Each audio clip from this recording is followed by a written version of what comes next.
big winner, but this week starting 13th, I guarantee I got my work cut out for me, but I'm going to give it my best shot.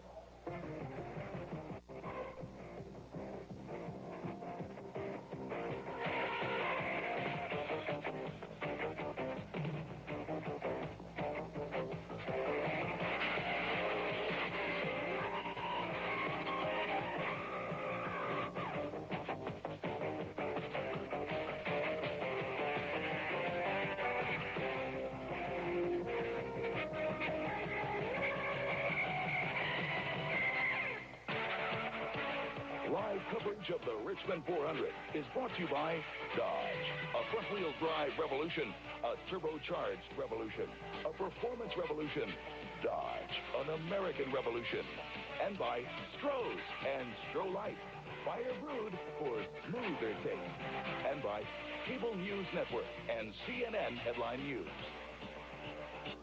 We're live from Richmond, Virginia's Fairground Speedway, where the superstars of stock car racing are about to begin their season in earnest. Just 7 days and 700 miles away from the glamour and glory of the Daytona 500, Richmond's Grand National Short Track is a different world. Here the gloves come off. The bare knuckles brawl for the Winston Cup Championship gets serious. 9 months and 29 races from now, the new king of stock car racing will be crowned right here on WTBS. Today, every Charger who dreams of that crown is lined up in Richmond, ready to bend as many fenders as it takes to win that championship. Hello, everyone. I'm Dave Despain of the STP Pit Communications Center. For over 30 years, dating back to the days when this track was dirt, a loyal army of fans has marched on Richmond each February. Today, they've come in record numbers, the biggest crowd ever for the first Grand National Short Track of the year, and we asked them what they expect to see. Where are you from? North Carolina. What do you come up here for Richmond for? To watch Richard Petty win. What do you think? I'll come up and watch this glorious race. This is a big thing in Richmond. How long have you been coming out to the races here? 27 years. Got a favorite? Bobby Allison. How long have you been coming out to the races here? All my life. You like them? Yeah. Who you root for? Anybody. What do you come to the races here for? $23 a pop. Well, to a man, the drivers and pit crews in this race agree that a new tire-changing rule is going to be the key to victory. Now, in the old days, under a yellow flag pit stop, the crews would often change 4 tires. But the new rule says you can only change 2 tires under a yellow stop. The reason is the officials are trying to hold down the high cost of racing. To tell us exactly what this all means, well, who's better qualified than a former Richmond winner, former Daytona 500 winner, former Grand National champion? Our expert commentator today is Benny Parsons. The tire rule today and in the near future is going to really affect strategy. Communication between the crew and driver is now going to become more critical than ever. Last week, tire changing was automatic. If the race car wasn't handling properly, you changed 4 tires, adjusted the chassis a couple of times, and the driver could count on having pretty close to the proper setup. Replacing only 2 tires dramatically changes all that. Now, which side is changed makes a tremendous difference in the chassis setup. Fresh right sides tend to make the car push it or not turn as well in the turns, and Richmond is 75% turns. Left side tires make the car loose. Loose means the car is trying to spin out in the turns. Now we also have a whole new set of possibilities. What happens if you change one front and a rear on the other side? Dave, we may find out today about this. We'll sure be watching. And now it's my immediate pleasure to introduce to you the voice of motorsports, Ken Squire.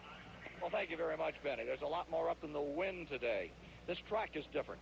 Back on November 15th, 84, promoter Paul Sawyer decided to put a sealer on this track, an oil sealer, but he added one element, a rubber base that would make for better adhesion. Now, does it work? Let me tell you, it works. 9 cars, and it could have been 10, broke the track record in qualifying for this Richmond 400. 95.218 miles per hour is the new mark, 93 the old. Darrell Waltrip's still there. But Bodine and Bonnet and Earnhardt and Allison and Wallace and Gant and Bouchard and Labonte, they also broke the record. The top Ford is back in 10th spot. He was just a smidgen off Kyle Petty. And there was one other car that could have broken that record. That was the car that won the race a year ago, the Bud Moore car, number 15. The driver, Ricky Rudd, just too much going into turn number 2, slid, collected the wall in turn number 2 and had to come back and attempt qualifying the next day. So Ricky Rudd will be starting 21st on the grid today, and with him right now is Glenn Jarrett. Thank you, Ken Squire. Ricky, in last year's race, a little different situation. You started on the second row, went on to win the race. What do you feel like your strategy is going to have to be today, starting from 21st position? Well, I'm just going to have to get up front in a hurry. The car is running awfully good. We had a good opportunity to win the pole. I got a little over anxious and crashed the car over there during qualifying. And anyway, the car is back to driving good. I just have to get to the front without getting a lap here in the early goings of the race. Do you feel like that the tire rule, the new tire rule, is going to affect your strategy? Well, it's going to be interesting. The most thing that I have to worry about is the top of the racetrack. It's got the asphalt sealer on it. My success has come pretty much in the past here from running the high side of the racetrack, so that's going to be a pretty big concern with me. Okay, thank you very much, Ricky Rudd, and good luck. Thank you. Now let's meet the man from the North Georgia mountains who's been a headline story in every nook and cranny of America this week. Jerry Garrett is standing by with Daytona 500 champion Bill Elliott. Bill, you were a hero a week ago at the Daytona 500. You're just one of the boys today, though. Well, I think it's a little different deal here. You know, most of the short tracks we usually have a hard time on it. Darrell always runs well here, and we got our work cut out for us, believe me. Fords haven't traditionally, last couple of years anyway, done well in the short tracks, but a Ford won this race last year. Can you do it today? Well, I think the car's in good shape. If there's a lot of different circumstances this time, they've changed the track a little bit. It's got a new sealer on it. We've got a Goodyear's come out with a new tire. And there's a lot of things different. I think a lot of people have trouble during the day, you know, worrying about what the track's going to do, how it's going to change. So it's going to be a very interesting race.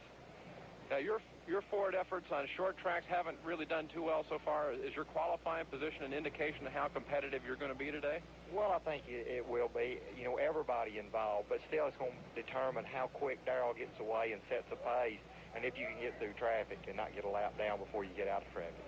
Now, you want to win the national championship. Do you have to win the short tracks to do that? Yes, I think short tracks are a definite place you've got to win and be consistent at. We're counting on a good performance here today. Daytona 500 winner, Bill Elliott.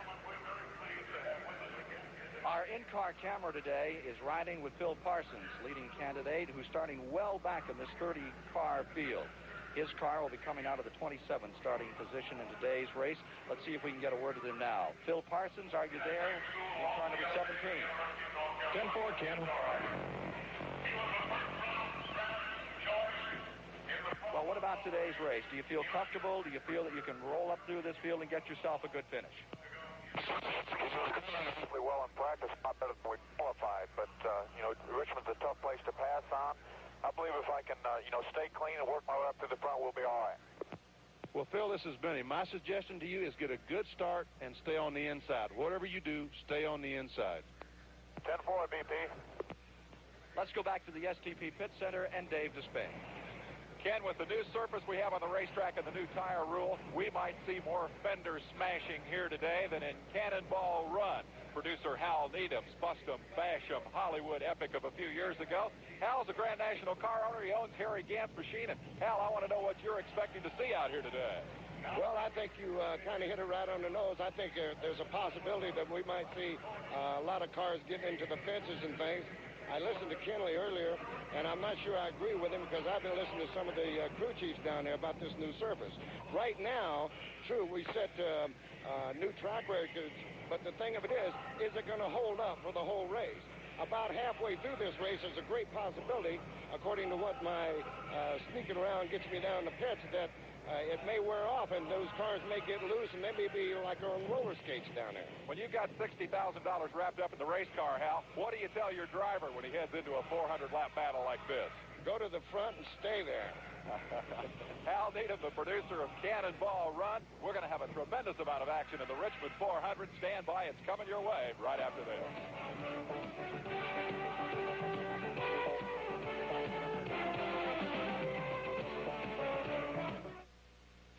Presenting beauty in motion.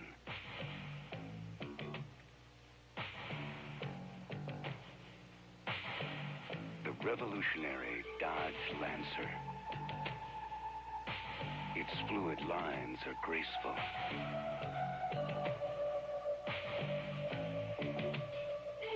Captivating. Its sleek body glides through the wind.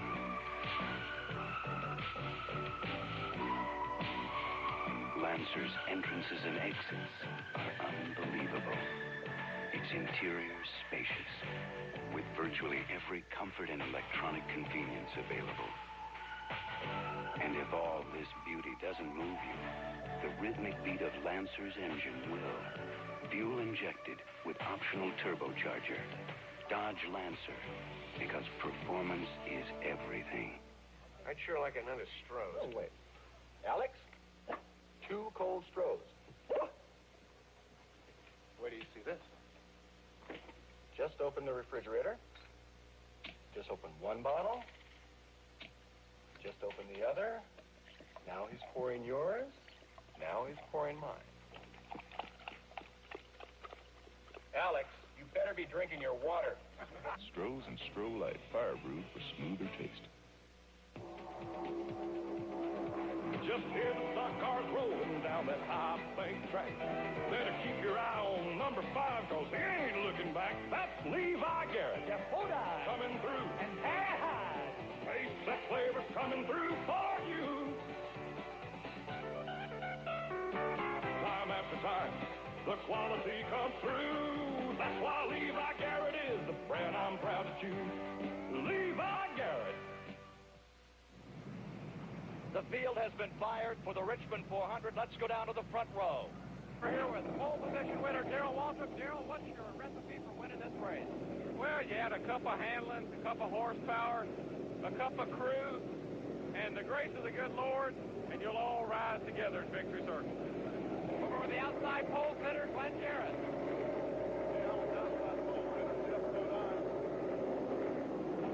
Jeff, you were one of the most dominant cars at the end of last season, ran very well on the short track. What's your strategy for today's race? My strategy is to try to stay out here, finish this race, run up front. It's going to be a good race. Let's hope it is.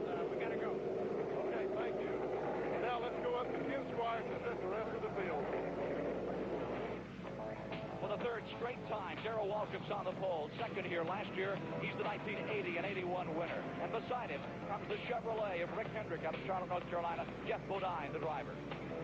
In row 2, Neil Bonnet seeking his 14th Grand National win in the 2nd Junior Johnson car. And the Richard Childress, number 3 for Dale Earnhardt, 2nd in 83. Row 3 is Bobby Allison, the 74 and 83 winner. And alongside the 1984 Rookie of the Year, Rusty Wallace. Row 4, it's Harry Gant, winner of 6 Grand National races, 5th year in 83, and Ron Bouchard. Row 5, Terry Labonte, defending Grand National champion, 3rd here a year ago, and the firstborn in the field, Kyle Petty. For row 6 today, Lake Speed in his Pontiac, 2nd in the 85 Daytona 500, and Richard Petty, the all-time champ. Row 7, it's Bill Elliott, winner of the Daytona 500 in 85, and Tim Richmond. Going to row 8, the Virginian Lenny Pond and Dave Marcus, who was a 2-time winner here. For row 9, Butch Lindley is back in Grand National Racing, and Ronnie Thomas. Row 10, Buddy Baker with his own team, and Bobby Hillen out of Texas. In row 11, it's Ricky Rudd, who won this race a year ago, and Jimmy Means from Alabama. In row 12, Ken Rader, the Judy Don Levy car, and Clark Dwyer from Colorado. Row 13, Bill Parsons with our onboard camera, and Trevor Boyce of Canada. Row 14, J.D. McDuffie and Rick Newsom. Row 15, a couple of changes in drivers here. Phil Good in the Buddy Arrington car, and in the Greg Sachs number 51, it'll be Cecil Gordon. Ladies and gentlemen, the start of the Richmond 400 live on Superstation WTBS with David Spain, Jerry Garrett, Glenn Jarrett, I'm Ken Squire, and the race is underway into turn 1. Jumping out in front on the start, it's number 11, Waltrip for the lead. Tucking into 2nd spot goes the man who dominated on the short track. Number 5, Jeff Bodine is there. Then comes Neil Bonnet, the hard luck driver at Daytona a week ago. Sideways, white car bouncing off the wall. Rick Newsom's number 20 slams the wall in turn number 3. Rick Newsom in the very first lap, Benny, didn't even get it into the 3rd turn. Didn't even get past the first lap. Looks like the right rear tire is flat, Ken, and possibly going in the 3rd corner. He cut the right rear tire down and spun and hit the fence. He really did a cartwheel on top of that fence. The caution flag is out. One lap down, out of 400. They're coming around to complete 2 this time. With Darrell Waltrip, remember he's a 2-time winner here, has set on the pole 3 straight times for this event. Darrell was saying before the race, he said, you know, the new surface, the sealer, makes the track faster, but it doesn't take out any of the bumps. It doesn't take any of the bumps. All they do is just preserve the asphalt that's there. And I think, I agree with Hal Needham. I think that 200 laps into this race, that the surface is going to get slick. I think the cars are really going to start losing the back end off these corners. Well, if it gets to be that, they'll look like champions in a log rolling contest out here in this half-mile track, trying to stay up on it because it gets very slippery. Ken, this racetrack, the changes in this racetrack, as we watch Rick Newsom's car limping toward pit road, are a very great part of the tradition and the history of Richmond. It's a very mysterious surface, and last year, if you recall our telecast of this race, the key to victory was to find the combination of chassis handling and the line on the racetrack that would get you around most quickly. The mystery is compounded this year by 2 things. One is the new sealer. Nobody knows how it's going to hold up. As Benny said, it may very well change during the course of the race, and the line will move. And secondly is that tire rule that we're going to hear so much about today. Too early on this yellow flag to have any real strategy decisions, but you can bet those pit crews are going to have their busiest afternoon of the 1985 season right here. The one thing I noticed interesting on the first lap, Ken, off the 4th corner, Dale Earnhardt got extremely loose. The car almost spun. And if it's that bad on the first lap, we're going to have a lot of problems before the day's over. Rick Newsom saw him on pit road. Those Chevrolets light up when they get off these corners, but those Fords, if it gets slippery, will grind you down before it's over. Now there's the number 3 car that had trouble out of the 4th turn. Dale Earnhardt had it sideways, gathered it back up to stay up in the 4th position. Bobby Allison 5th, Rusty Wallace 6th. Focusing a little here on the top on car number 15, Ricky Rudd, out of that 21st position, tucked right in behind Buddy Baker as they get set. Probably a lap or 2 from now to go back under green. Waltrip up in front to be a new father.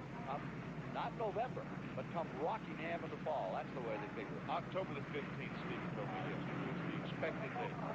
That's a new date. She was telling me the other day they thought it was right on Rockingham. Yeah, that's true. October 15th will hit right on the slot. They going to name his, I understood it was a boy, they're going to name him Winston. And his middle name is Cup. That's right. Rick Newsom must hit the fence with some pretty good force over because they've got the record trying to bend the guardrail back where he met the guardrail. Back straight away, the field meandering down through to complete 5 laps when they come by this time, and only 1 under green. There you see them working on the fence outside of turn 3. Jeff Bodine got a break on the start of the race. The outside pole is not really a good spot at Richmond, but he got an excellent start.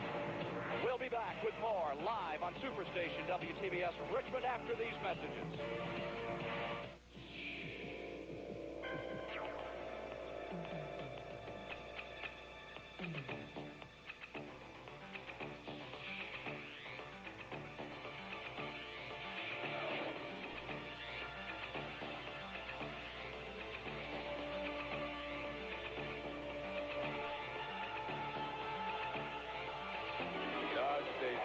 Turbo Z. It is an American revolution.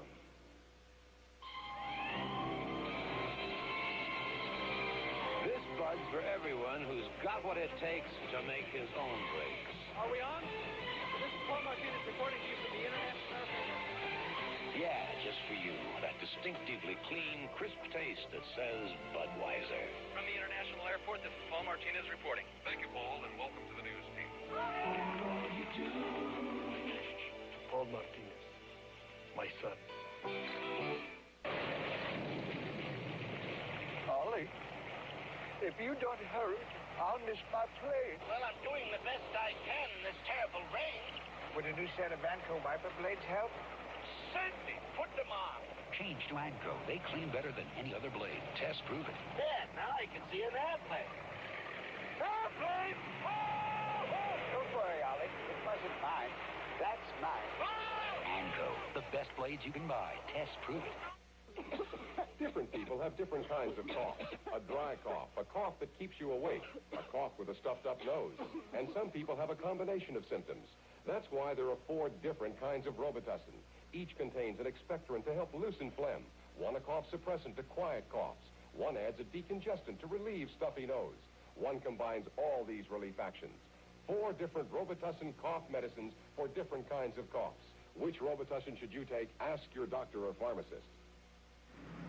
From the Skoll helicopter, I believe there's 1 lap to go. You get a view of the Richmond Fairgrounds, this half-mile track where a record crowd has congregated to see the second race of 1985 on the $10 million series. And there you see some of the tremendous throng that has gathered to see these superstars of American stock car racing really back in their home environs. 1 lap, and we'll be getting a green flag, they say. There's Bobby Allison swinging around with his car number 22, getting set for a go here. He's a 2-time winner on this track, hoping for a really good run today. Field getting set. Light is off on the pace car as we prepare for the restart. Allison in 5th spot. All right, the field is back at 3 where Rick Newsom had trouble. They continue to work on Newsom's car on pit road behind the wall. The pace car comes in.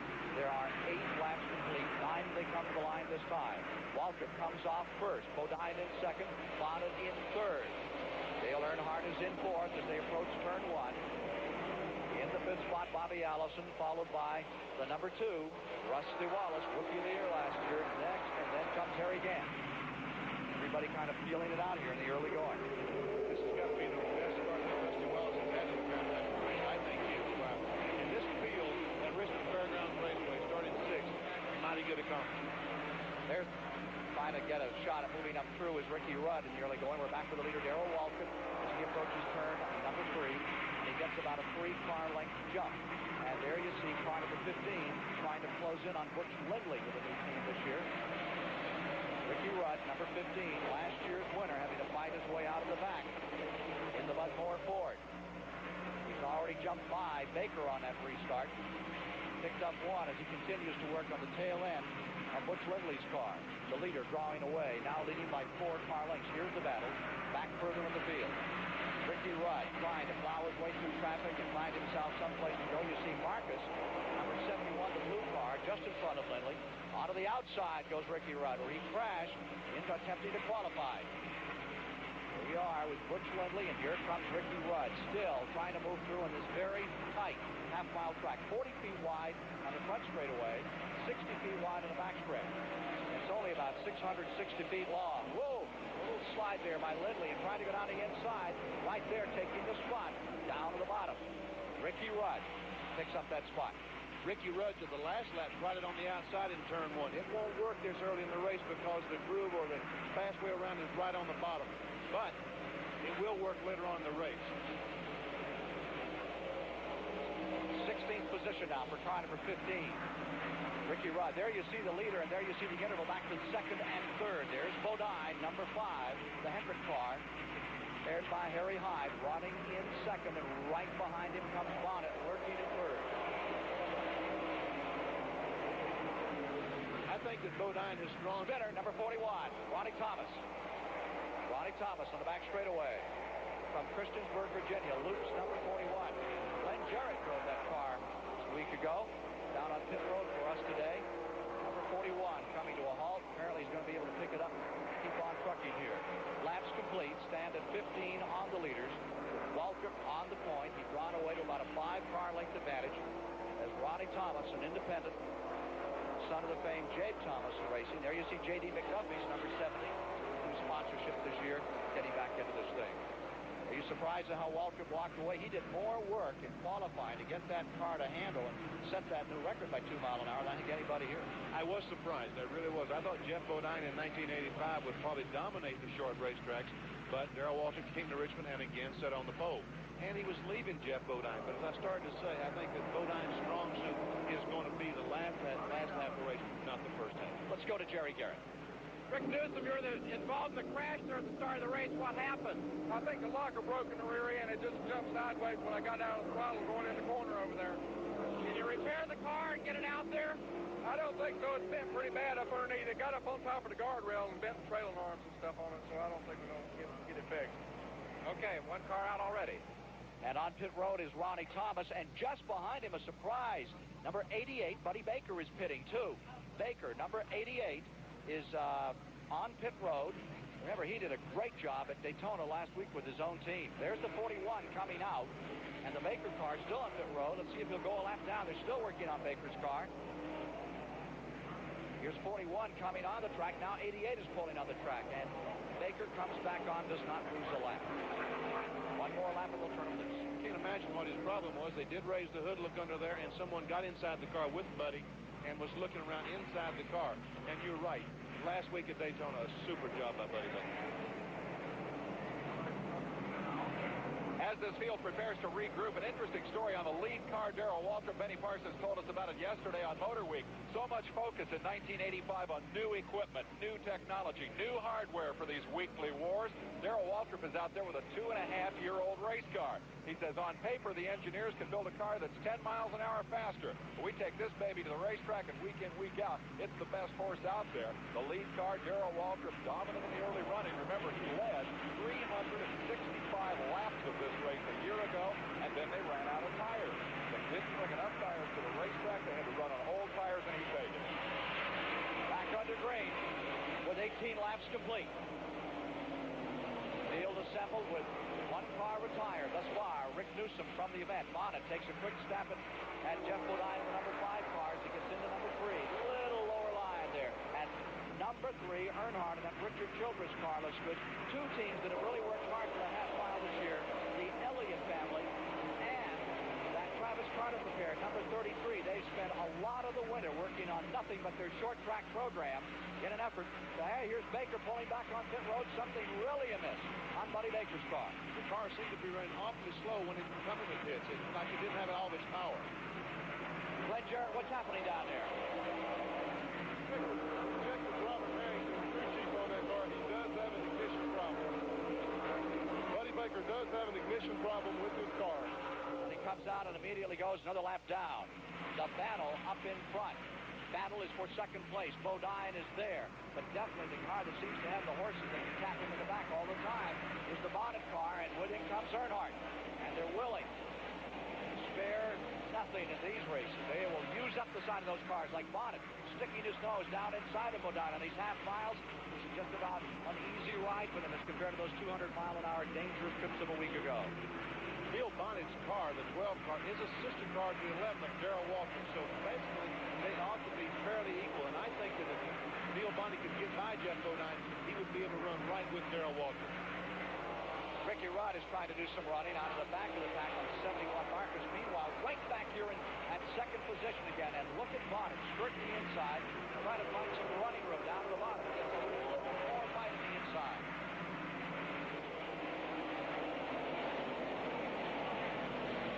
There's car number 15 getting around the Marcus car, 71. Now here's Dave Marcus right back in there again. And Butch Lindsey. That was a good three-way battle further back in the field as they fight for the 15th position overall. And right now that position goes to number 15, Rudd, who had started 21st today. Dave Marcus is not going to let Butch Lindsey have anything easy. That Butch Lindsey car is a brand new team. This is the first race for that team.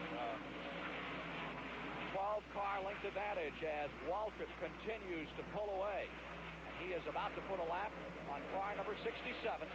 One of the new runners, Phil Good, driving the Chrysler product, has the Buddy Arrington mark on it. Now there's 71. Marcus working a little on Butch Lindley as they fight in 16th position, further back in the field. Whoop, little drop kick there. Give it to him again. Yeah, just make sure he understood. He gave him another one. That bother you when they begin banging on the rear bumper? Well, it does, particularly when he gets the car sideways and you think you're not going to be able to save it. Let's go to Jerry Garrett in the garage area to look at the leaders. We're down here with Buddy Baker, who's just come in off the track. Buddy, what's wrong with the car? I don't know. Something happened to the ignition. I don't really know. It just quit running down the straightaway. First couple laps, the car felt pretty good, but I don't know whether we fixed it or not. The alternator's dead and the battery's dead. The team's still working on it. Christian is building early. Cecil Gordon is parked number 51. That is the Greg Sachs car. Greg is not here after that great run he made at Daytona a week ago. He's home in New York City.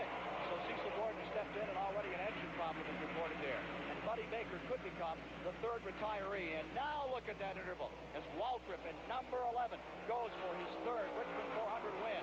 There's Bodine in second. Bonnet number 12 maintaining third. Earnhardt stays right there in the fourth position, and Bobby Allison hangs in fifth. The sixth spot overall is Rusty Wallace. Seventh is Gaines. Eighth is Kyle Petty. Ninth is Bouchard. 10th is Labonte. 11th is Lake Speed. And having picked up one spot from the start, in 12th position, number 9, Bill Elliott. Then comes Tim Richmond in 13th. Running 14th is Richard Petty, pretty much by himself. And 10 car lengths behind Petty is number 15, Ricky Rudd, who's knocked off 6 spots. We are now 30 laps into the race. Second spot. Great battle here, but it is the race for second spot that Bodine and Bonnet and the rest are occupied with. Why is Darrell Waltrip able to pull away so early in the event? The guess from here in the pit center would be the right combination, the right tire setup for the early running. Nobody knows how to prepare a short track car like Junior Johnson. That number 12, the Neil Bonnet machine, as many mentioned, a sister car. As he makes a run and gets himself sideways and will fall from second to fourth. Bonnet tried the inside on Bodine, slips the car sideways. Bodine got away. Earnhardt gets by, and suddenly Neil Bonnet is fourth. The point here, Junior Johnson knows how to make short track cars. His cars are running first and fourth. Bodine simply not willing to give up anything on an inside. He wasn't going to move over a bit. And poor Bonnet got pinned in there, got pinched down on the bottom, and you saw the result of that. That puts Earnhardt in the number 3. Here is Dale Earnhardt working away up into the third spot, and back in the fourth position now is Neil Bonnet with Bobby Allison. His old pedagogue running in the fifth spot. Let's see if Earnhardt can make a move on Bodine. They're all taking a shot at him. They look like the second, third, and fourth place cars have as much or more than the 5 car. But Bodine, he's used to this short track business, and in these kind of wars, he will not let you through if there's any way to stop. Look at Earnhardt. Bang away on him here. He pushed him just a little bit to make sure he realized he was back there and, in fact, outrunning him through the turns. You're watching it live. There on the inside goes Earnhardt at number 3, and there you got a couple of half-mile warriors working each other over, and it is Dale Earnhardt down the inside. Never won this race, but he's come close. A couple of years ago on the second place finisher. Now he's up there in second spot and goes looking for Waltrip. One of the things about Waltrip is although they didn't make many spring adjustments, they changed those new gas-filled shocks consistently, time after time, in trying to qualify and break that record, and then break it they really did. Well, that's a new innovation, the gas-filled shocks, and who knows what it really takes to use at Richmond, which shocks are really the ones that are the best. Waltrip is pulling away right now. Yesterday on Motor Weekend, my pick to win this race was that man, Dale Earnhardt, and the reason is the move you just saw him put on Jeff Bodine. I don't think there's a driver in the business who tackles the short track more aggressively than does that man. Meanwhile, Neil Bonnet back here in the second. Here is Bill Elliott hooked up with number 44. That's your Grand National champion, Terry Labonte. That's the battle for 10th position right there. Terry Labonte at number 44. Lake Speed at number 75 runs right with him in the 11th position. And they're having their own go at it. And then you see Bill Elliott now running at 12th. He's picked up one spot as they continue to do the bump and run here. As you see it live on Superstation WTBS. Race number 2 in the $10 million plus series, the Winston Cup Series for 19. And here's Elliott down on the inside for 1985. This is where the racing began in Grand National. And in Richmond, Virginia, a sellout crowd, biggest in history, is enjoying this great competition. Now there you see Labonte, the 44 car, then Lake Speed in 75, who had that brilliant second place at Daytona a week ago. Right behind him comes Bill Elliott in the 9. Then the leader, number 11, Waltrip, continues to draw away.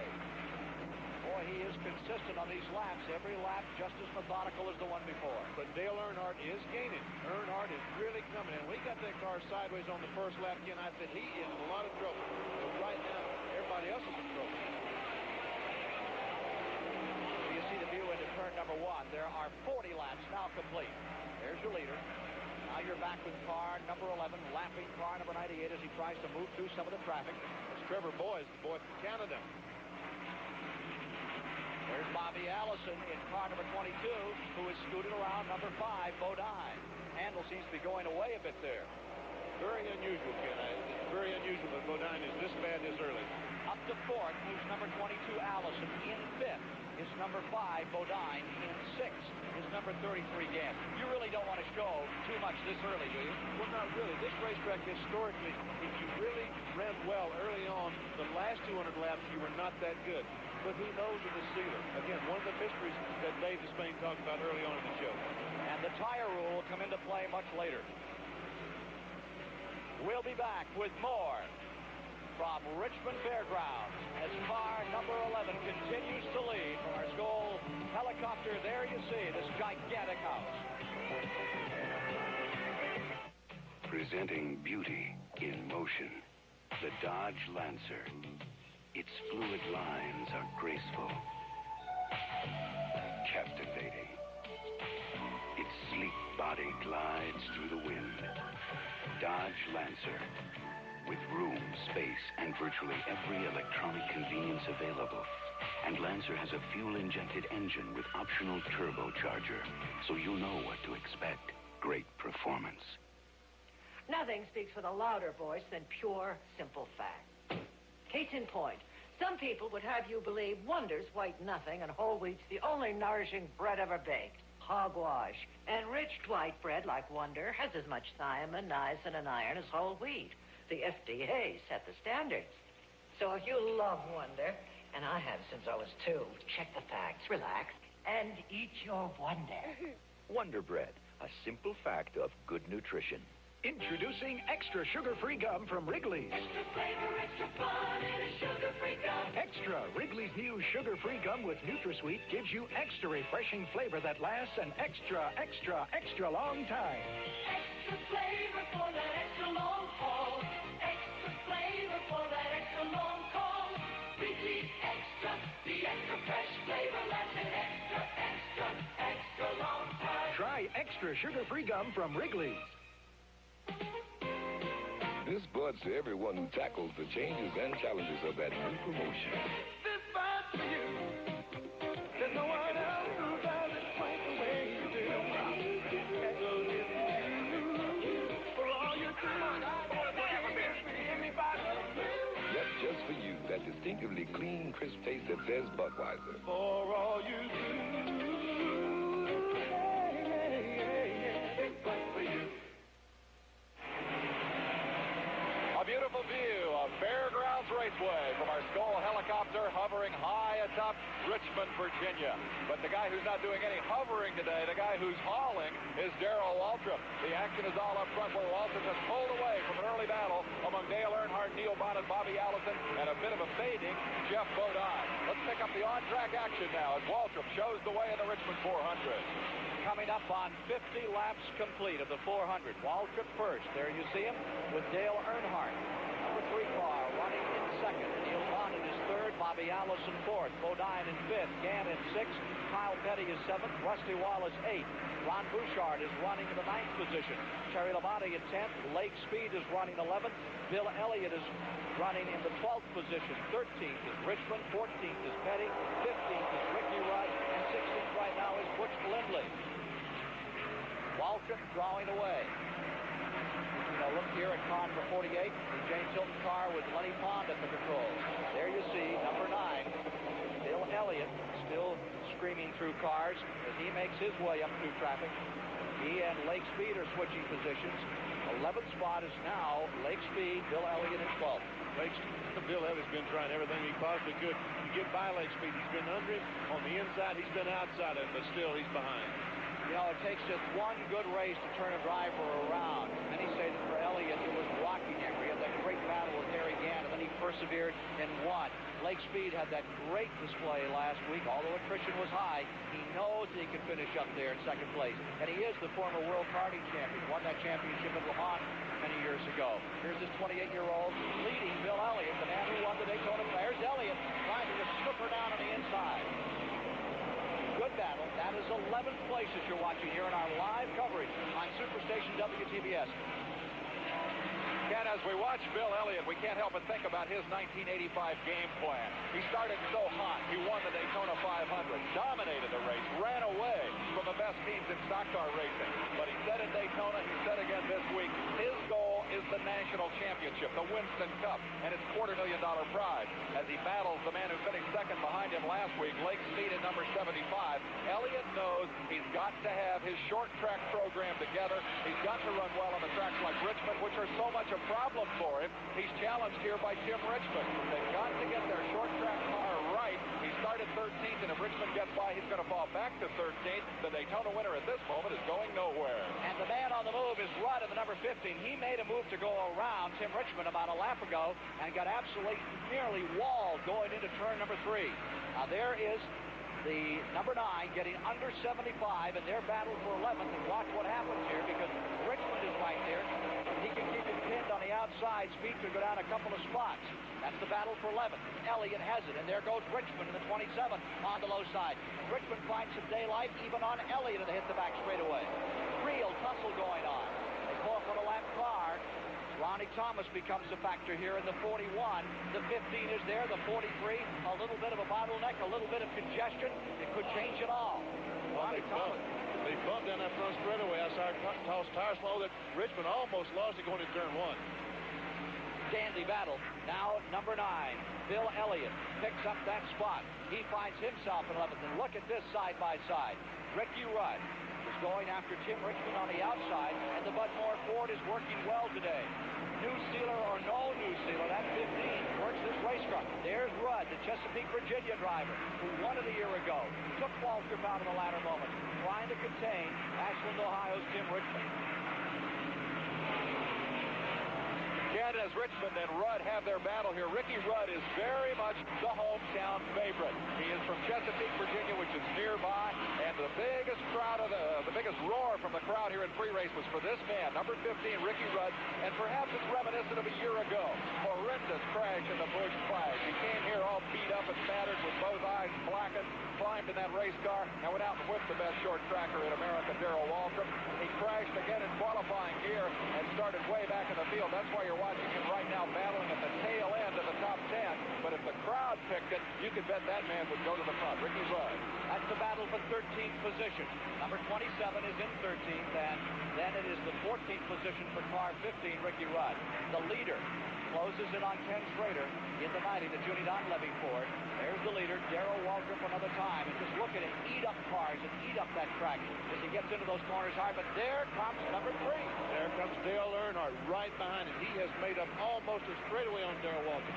He has really got the car hooked up today, Jim. Tremendous battle developing. Earnhardt has come from 20 car lengths back to close to within 5, 6 car lengths as they go down into turn number 3. Earlier, we asked Darrell Waltrip about the sealer on this track, and this is what he told us. We can get back in the gas a lot quicker, which means we're going to accelerate off the corner a lot quicker. But there's some chattery, rough places that's still on the racetrack that really gets the car out of control. So springs and shocks, sway bars, all those things are more critical probably than ever before. 64 of 400 laps complete this time. You watch Waltrip trying to move around the Ronnie Thomas car. Takes a little longer for Childress to get through, and that's the advantage for the 11 of Waltrip. Dale Earnhardt has got a tough break and passed Ronnie Thomas in the corner. Darrell Waltrip got to pass him down the straightaway. Although we're getting towards 70 laps down, we still have some 15 cars in that lead lap. 15 machines in the lead lap here on the half-mile Richmond Fairgrounds. Later today, here on Superstation WTBS, the world champion Boston Celtics and the Indiana Pacers. That's next after live Winston Cup Grand National Racing from Richmond, Virginia. Lead car back to the main straightaway, lapping Trevor Boyce another time is Waltrip, and there's Earnhardt. As we watch Earnhardt rip around this racetrack, keep a note of the fact that he is really pitching that car into the corner. He's driving this thing like it was a dirt track, following in the footsteps of his father, who was one of the great dirt short trackers of all time. Up on the outside, he's hurling the car into the corner, and that means he's using up an awful lot of tire. But the thing to remember about Earnhardt is he's one of the fastest drivers in the field when those tires get hot, when the car gets loose and wants to slip and slide around. As he chases Darrell Waltrip, he is really on the gas, driving it like a sprint car. 11 Grand National wins. And look at this battle as Ricky Rudd goes up the outside on Tim Richmond in the 27, and Richmond finds a hole on Lake Speed down low. The red and yellow car. Number 2 gets in there with the Phil Good car. Number 67, and just barely gets through. I didn't think there was room for 3 cars on the back straightaway, but they proved there is. Richmond's going to get the spot. I think Richmond's going to get the spot. Battle for 12 on the inside. Number 27, Richmond there. Lake Speed on the outside now. There's Richard Petty getting into it. 4-car battle, 12, 13, 14, 15 here. Further back in the field. That battle for the lead? No, it's still 5-car lengths. Totally controlled up there by Darrell Waltrip with Earnhardt still sustaining in second spot as they lap Marcus. Let's go back to that battle. There you see number 27, Richmond in the 12th position. And here's Richard Petty getting beneath Ricky Rudd, the number 43, that most familiar number, who tries to make his run. They lap Bobby Hillin coming out of turn 4. This is the kind of racetrack that Richard Petty over the years notoriously has been so strong on. A slick, short racetrack. A track that Denny Parsons, working with us, succeeded on winning here a few years ago, 1976. Here's that field again. Look at this battle further back. Number 11, the lead, getting up on J.D. McDuffie. Number 70, as we go back to the leaders another time. Waltrip in first. Earnhardt there having to take the high side around McDuffie in his brand new team this year. He's got a lot of help. Super Speedway cars and short track cars and 3 sponsors, including one cigar company working with old J.D. He'll put him out of business smoking cigars. Earnhardt is right there. He's right on Darrell's bumper. Speedway, Super Speedway versus small tracks. Dale Earnhardt gave us this comparison. Well, this is a small place compared to Daytona, you know, and you run good at Daytona, and you come back to here, and you know, you can relax. All the pressure ain't on here like they are at Daytona. You can really get down to the race and enjoy it. Enjoy it, I'm sure he is, as he closes up once again on his nemesis in number 11. Waltrip, about 110, 115 there beneath that starter's flag. Here they are back into turn number 1. This has been a very impressive run by Dale Earnhardt. As I said, the first lap he got the car sideways, and I keep going back to that, but I can't believe he's running as well as he is right now. Richard Petty has moved around Lake Speed. Number 43 has picked up a spot. He's gone into 14th, and Lake Speed has dropped to 15th. There you see the tussle once again. Number 11 stays in first. Waltrip there by now 3-car lengths. Still working. Bobby Hillin, number 8. That car is doing well this year. Bobby Hillin is going to be a very good race car driver.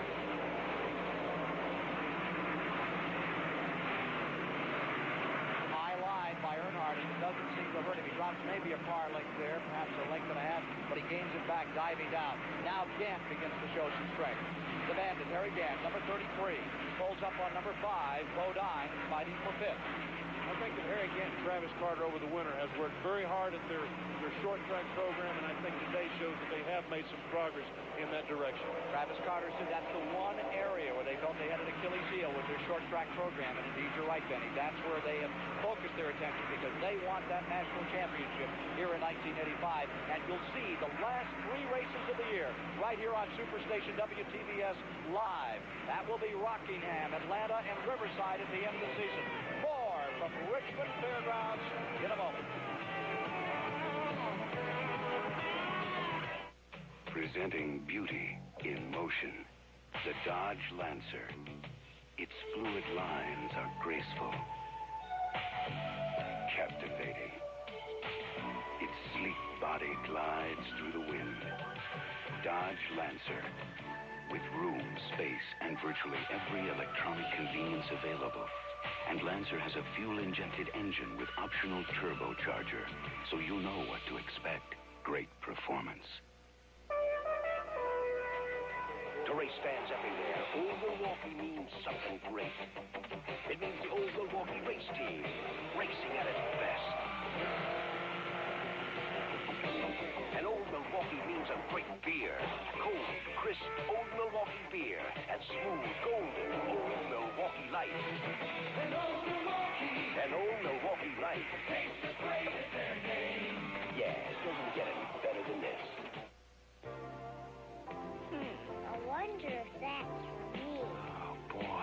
your number, cupcake, sweet talking disguise. You sweet talker, Betty Crocker. You sweet talker, Betty Crocker. I tumble and I crumble when you ripple and rise. He's getting a bigger piece than me. You sweet talker, Betty Crocker.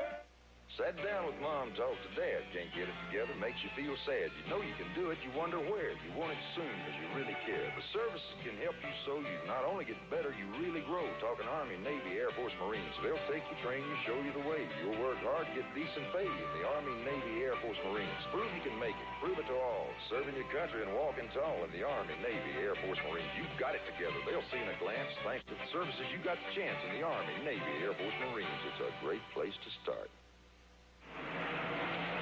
Continuing live coverage of the Richmond 400 is being brought to you by Old Milwaukee and Old Milwaukee Light, two of America's great tasting beers. It doesn't get any better than this. It doesn't get any worse than this. For Phil Parsons at number 17, he cut down the right front, came around half a lap on the rim, sits on pit road. There is a difficulty with our Skoal camera on board that car today. Phil Parsons in car number 17. Meanwhile, on the track, it continues to be Darrell Waltrip's story today. He and Dale Earnhardt running the first and second position. Here you see them, and they're about ready to lap. Car number 43, Richard Petty, running that 14th spot. There are now 86 laps complete. Benny Parsons,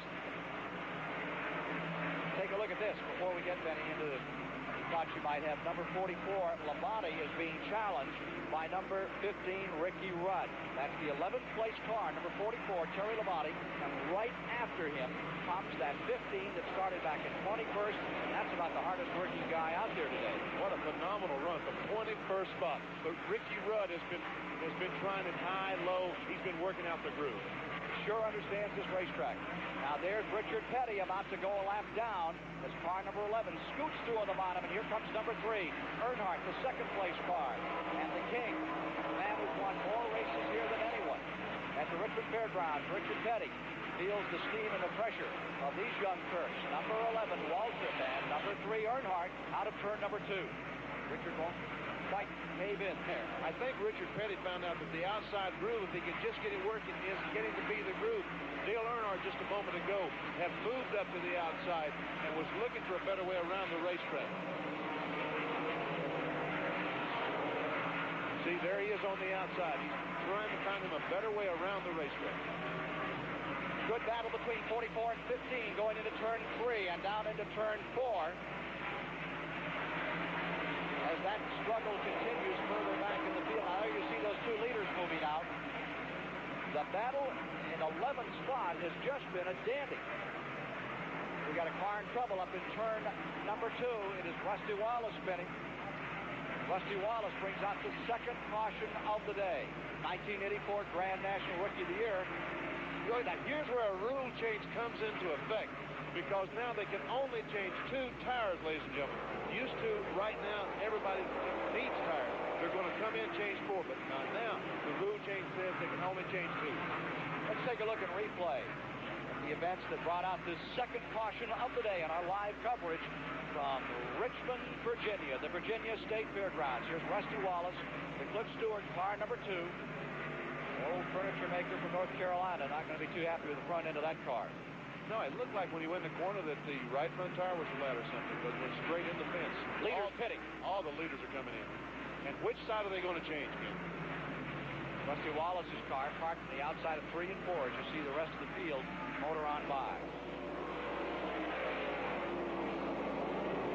All the leaders on pit road. An opportunity for back markers to collect time here on this racetrack in this half mile. You can get a lap back. Waltrip's car in and out. Number 11. Oh! Crash on pit road. Terry Labonte and Dale Earnhardt crashed on pit road. Just at the exit of pit road. Terry Labonte is the last pit on pit road, that number 44 car. And as he cut across, he collected the Earnhardt car. Try to get a shot of the Earnhardt car and see how much damage it has sustained. I bet there's a lot of extra communication. Number 33, Harry Gant, trying to get off pit road. And take a look at number 3, Earnhardt, the car that had been in second place, really got swamped to the front. He pulls up beside Darrell Waltrip. And they talk it over a little as they come down. Something was smoking. It looked like on Earnhardt's car. I think the right front fender may be pushed in on the tire. Whole front end is pushed in just to tickle. Yes, and you know, Ken, they can only change 2 tires on the caution. He has changed his 2 tires. If that tire should go flat, he can't change it without a 2-lap penalty. Tough one, isn't it? It is tough. You know, why do we always get the tough ones? Last time we went to Nashville, we had that wonderful time. Did Bonnet or Waltrip win? Now, what a conundrum this number 3 is in. Earnhardt has changed the 2 tires in the caution. As he came out, he got collected. Now he's going to come in and pit, and presumably that's a 2-lap. Not if he doesn't change tires. If he doesn't change tires, but if he comes in and changes tires, here he is. But we can see heavy damage on the right front of that car, and the tire is, in fact, rubbing the fender. So the first time the tire rule is put to the test, it looks like it's going to knock the Wrangler car down if they have to change that tire. They're looking to see if they can pull the fender away. Oh, what a bad break for Earnhardt, who gave it such a tremendous run. It makes for great television. I wonder what it does for the fans on the other side of the track, though. For our cameras and so forth, that's interesting, but for a lot of folks sitting around a racetrack that bought a ticket today, you wonder what they're getting out of this tire change. Well, tire we'll find rule out. change. Well, we're going to find out, because now Dale Earnhardt is going to go to the back of the field, and him going to the front, for those ticket payers, is going to be very exciting. They did not change that right front tire because of the new rule. Earnhardt will go to the back of the pack, but he will not go 2 laps down. As Benny mentioned, had they changed more than 2 tires, it's a 2-lap penalty. The reason is to conserve the number of tires the teams use and thus cut down on the cost of racing. Earnhardt had to make a judgment call. His crew had to make a judgment call there because that tire was definitely rubbing the sheet metal, could well have been damaged. He's going to have to go back out there with a tire that he really doesn't know the condition of. It's a scary moment for Earnhardt. He's got a lot of catching up to do. We'll be getting a green very shortly here at the Virginia State Fairgrounds with our live coverage. East Point, Maine and Old Milwaukee both mean something great to these guys. East Point means a New England clam bake, summer fun, and food at its best. And Old Milwaukee means a great beer.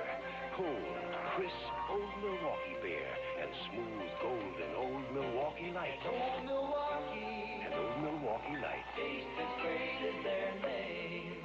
No, guys, it doesn't get any better than this. Well, moms and dads the world around give their kids the same old sound. Got to go to school, be a big success. They wouldn't settle for anything less. Now they've learned whatever you seek, you'll help yourself to reach your peak in the Army, Navy, Air Force, Marines.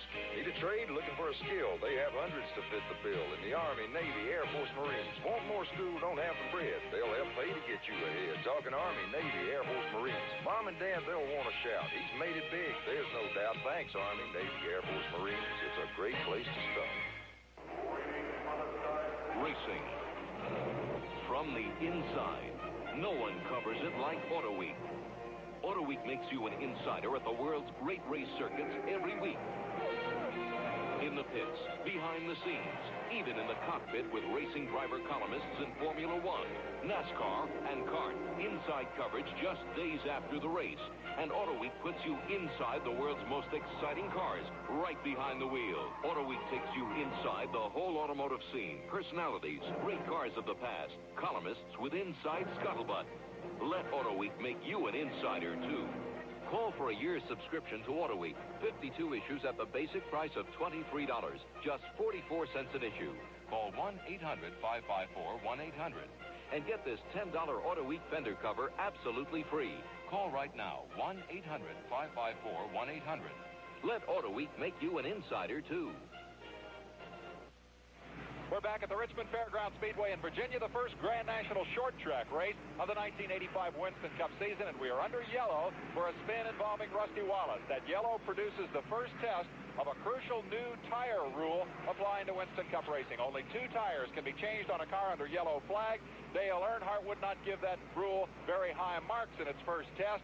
He has damaged the right front of his car in a collision with the Grand National champion, Terry Labonte. He was not able to change that tire for fear of going 2 laps down. We take you back a week to Daytona. Brand rivalry. So much as part of the story of this game. It was the Ford Zephyrs who ran away with the 200. Here, it's the Chevy short trackers that have shown the strength. Darrell Waltrip has led virtually every lap of this race, and he was challenged by Earnhardt Chevy until he had his problem. Now, Earnhardt goes back to the back of the field. We'll see if Waltrip can pull away again as we get set to go back to a green flag. Phil Parsons, number 17, has come back on the track, as has number 20, the Rick Newsom car. Many laps down, the Parsons machine, after he cut down the right front tire. There he is, number 17. He's going to dive right back on pit road. It looks like the car doesn't feel exactly right. He's going to have to go back in and have the crew check it out. Coming back on pit road another time is car number 17. They're going to continue to work on it there. What they were looking for, Ken, they were looking at the toe-in or toe-out to make sure that it was proper. Evidently, it was, because they're jacking up the left side, and they're going to make a change over there. Let's go to Jerry Garrett. The question, Ken, is how worn were the tires that were on these cars? These are the tires that just came off of Dale Earnhardt's cars. The Goodyear Tire Man says they're about 1/3 worn, which isn't bad, but they wouldn't put them back on the car for another set. 98 laps have been completed, still under caution. The rundown as follows. Darrell Waltrip is first. Bobby Allison is second. Neil Bonnet maintains third. Jeff Bodine is fourth. Tim Richmond fifth.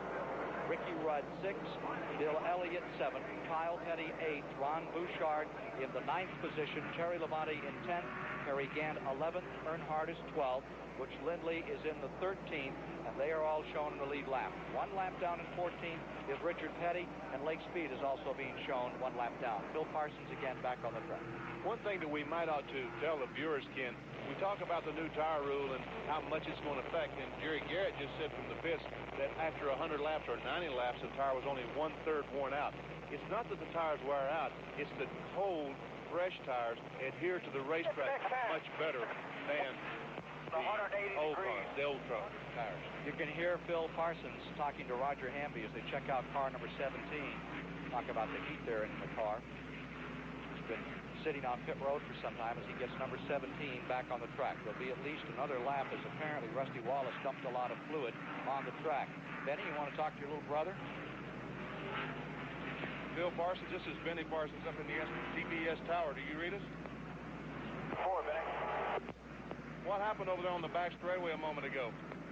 I'm not sure. It either cut his tire down or broke his tire rod in. But you did hit the outside retaining wall. 10-4. You were talking about the heat a moment ago. Is the thing running hot? No, it's running about 195 degrees, and it's fairly comfortable inside. Okay, they keep adjusting the toe in. They had to change the tire rod in. Is that right? 4. Good luck. Thank you. Not the happy younger brother I usually know. No, not a very jovial young man right now. 100 laps have been completed, 1/4 of the distance down, averaging 74 miles an hour, still under caution. Waltrip has dominated as he did a year ago, only to lose it in the waning moments of the event to a hard-charging Ricky Rudd and Bud Moore car. Will it happen again? They begin to bunch him up. Lap cars fall to the inside. The first one to drop down on the inside is the Butch Lindley car. Right behind him comes Richard Petty and then Lake Speed, followed by Clark Dwyer. They are the lap cars in the bottom of the track. Average speed is dropping even down to a 68.343 reading here on a 100-lap rundown. As caution dropping from 74.8 at the 80-lap mark to 68.3 at the 100-lap mark. There you see the fast runners on the outside of the track, lap cars on the bottom of the track as they get set for a start. Did you ever wish you had the bottom side running the high side of the restart? No, because the bottom side means you're 1 lap down. But if they switched it over and let the lap cars go on the outside?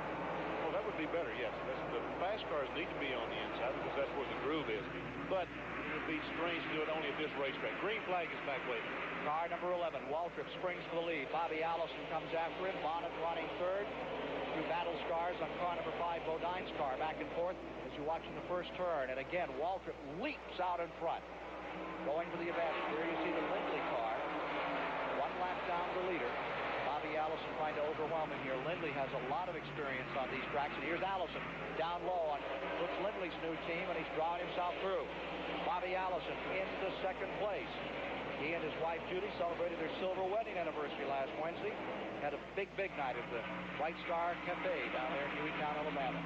Gave her 25 roses, one for every year she's put up with. That's according to Allison. Kyle Petty seems to be having some problem back in the field. We'll have to keep an eye on him and report to you later. Neil Bonnet moves in again. Another member of the Alabama gang, Neil Bonnet, works on Bobby Allison out of turn number 2. That's your battle, second place. As they take that third and fourth turn, Allison holding off Bonnet. Then a lap car, followed by the fourth place man, Jeff Bodine, Tim Richmond, and Ricky Rudd is charging. Rudd is up behind Tim Richmond, giving him a real tussle. Here's Neil Bonnet, bottom side. This is almost a replay of a year ago when the 11 and 12 car ran in tandem for about 150, 200 laps here. Allison, the spoiler on that deal right now, as he stays in there and keeps that die guard, number 22 in the thick of things. The car sponsor and the race sponsor are the same, and it means a great deal to Allison to do well in this race because all of the sponsor personnel are here to see the performance at one of their own races, and he wants this car to really click today. He's up there in second spot. Bonnet stays right with him. We asked Bobby Allison earlier how he liked this Richmond half mile. Well, Richmond's one of my favorite places. It's a very unusual track, tough place, very, very tight, flat, or very little banking. It feels flat, or at least tipped to the outside when you're racing around the place.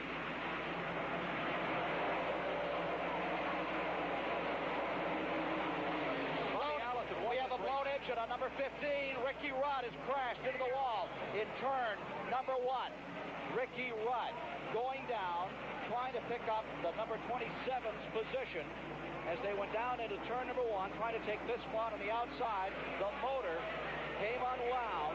He went into the outside retainer. Petty is collected, and Terry Labonte as well. Petty a lap down. Terry Labonte was running 8th at the time. There you see the Petty car on the bottom of the track, and Ricky Rudd, last year's winner, in major problems. A big plume of smoke as the car went into turn 1, and it looks like his hopes have departed right here in the 109th lap. On to pit road news number 44. Here's Terry Labonte. The front end badly caved in on his car. That very first pit on pit road. Pace car moving out. 110 laps complete as they come by this time. Misfortune. He looks like he is Rudd. Pretty serious damage there, Ken. Dale Inman down in front. Looks like a wrestler, and you can see the anger and frustration on Dale Inman wanting to get this. Here comes a group of the leaders on pit road. Number 11 is right behind 44 as he gets ready to draw back on the track. You see the number 9 of Elliott coming back out. They hold him on pit road. Here's Waltrip coming out. We'll have a chance to look and replay at what happened in turn 1. Here you see the cars coming in the first turn. And car number 15 just flat goes away, gets caught in his own oil right here. Takes the outside wall. Petty gets in the oil, no place to go. And Terry Labonte nearly went underneath the 43. Oh, terrible, terrible looking crash. Lucky is Earnhardt. Watch again. Ricky Rudd, he's trying to save the car, but the oil, there's nothing he can do, Ken, and he hits the guardrail. He probably sustained less damage than Richard Petty or Terry Labonte because both those guys hit the fence and each other. Actually, the 44 draws just about 2-3 feet from center punching the 15 at the end of that, but he'd already collected the car. Now, there is Earnhardt. They still work on his number 3. I think they haven't decided now to adjust the toe-in that they looked at a moment ago. You're watching all of this action live on Superstation WTBS. Later today, the world champion Boston Celtics and the Indiana Pacers, the next sports attraction, the National Basketball Association. Under caution, a quick one as Ricky Rudd has his engine disintegrate going into the first turn. Let's look at it one more time. It's not too far from where he had trouble in qualifying. This is a beautiful angle. I mean, it's not good for Ricky Rudd or Richard Petty, but for the viewers at home, great angle. We see Ricky trying to save the car. He's got the car turned to the right, but the car goes in, hits not too hard, but Richard Petty up on top of the guard. Now it comes down, the gas tank hits the outside retaining wall. It's a wonder that he didn't spill gasoline on the racetrack. 3 great favorites in our live coverage.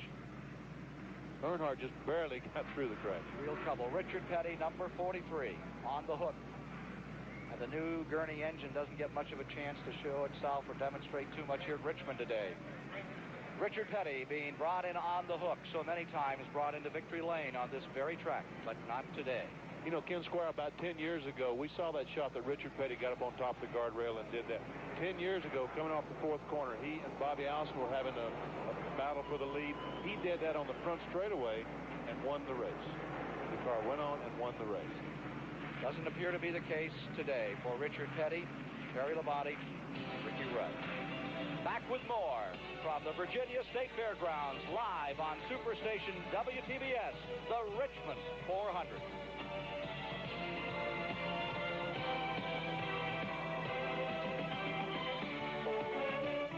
There's a time in life for the young to say, I want something else, a different way. The town's the same, the people too.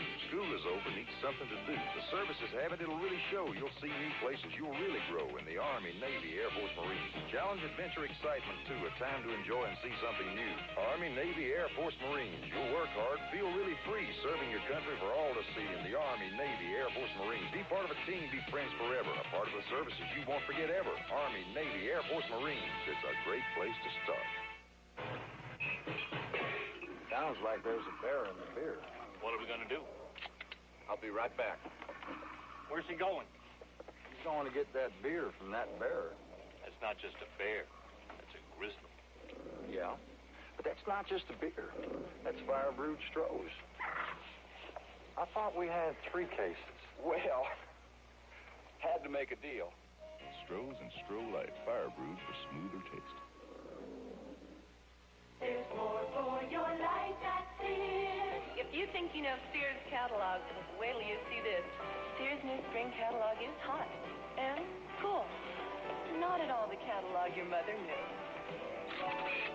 See what I mean? It's smart, daring, sassy. Yes, it's Sears catalog. Let the colors splash. We're afraid of nothing, just like you. It's amazing what a touch here and there can do.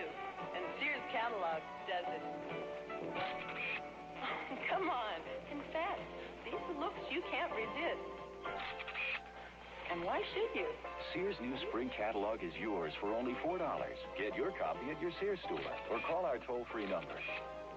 Sears catalog is so easy to use, you probably will. Again and again. Can it be Sears catalog? Can it be? Believe it. There's more for your life at Sears.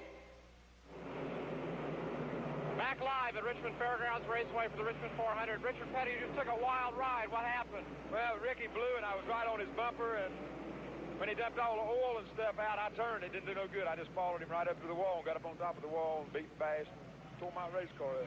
They were looking inside your car. What happened there when you hit? Well, when the thing caught on fire, and there wasn't nobody down there with no fire extinguisher. So I was running around looking for a fire extinguisher. It finally went out, but anyhow, I just tore the car pretty bad. Things can go wrong in a hurry here. It looked like a mad pinball machine in turn number 1 as Ricky Rudd's hopes expired with a blown engine. Back here about 5 laps ago, we're at 1:15 right now with 400 to make the distance to be covered in the Richmond 400. Our live coverage today on Superstation WTBS of the second event of 1985 on the $10 million Winston Cup Tour. The Richmond 400, now 116 laps complete. 1 lap before they turn them loose at the STP Pit Center. Here's Dave Despay. One man's misfortune is another man's good fortune. Bobby Allison pits while Richard Petty is in the pits in big trouble here with a bent-up race car. Allison says new right-side tires have helped him pick up a half-second a lap, and he's going to be the lead car when we go green. The attrition has taken out Cecil Gordon, Buddy Baker, Rusty Wallace, and Ricky Rudd with a blown motor. Terry Labonte, also involved in that incident, is back out on the racetrack, and Richard Petty has not shown up here because the STP car, well, they're going to try to fix it and see if they can get it back in this race. He's won it 13 times, more than any other driver in history here at Richmond. And this guy, Bobby Allison, is second on that list. He's won at Richmond 7 times.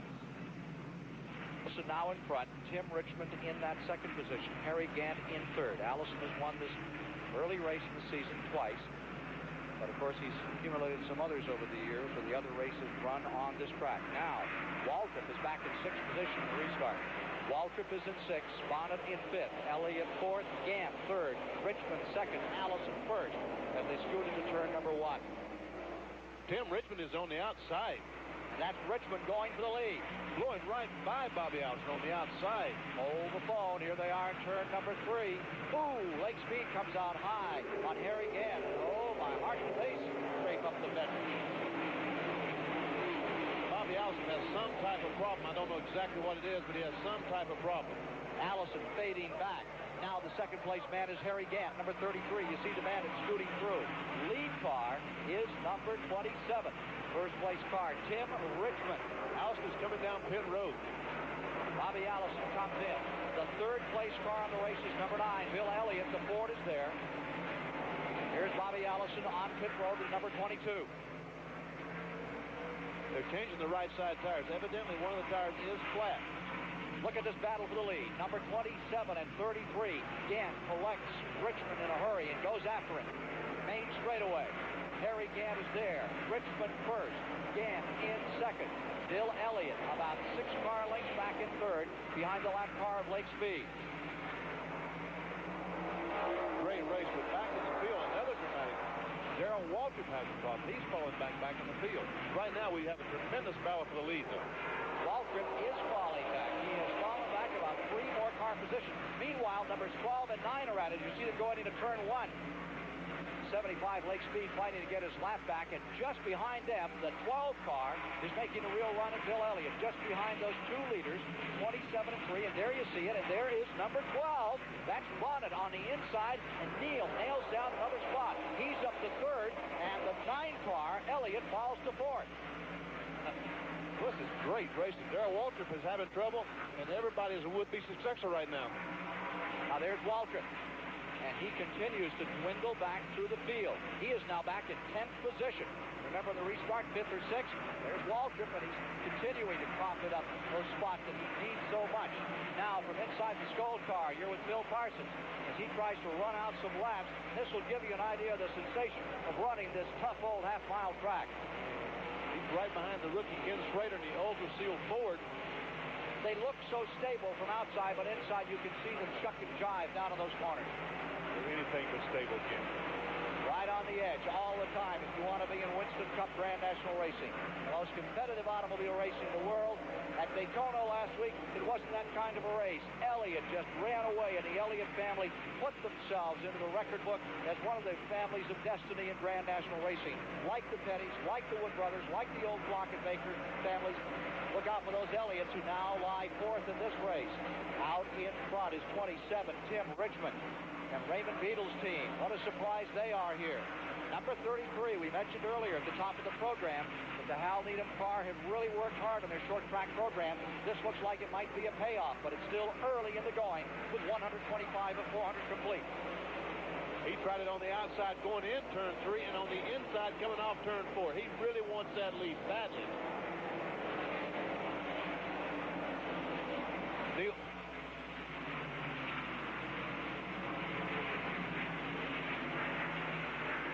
He can run the top and he can run the bottom.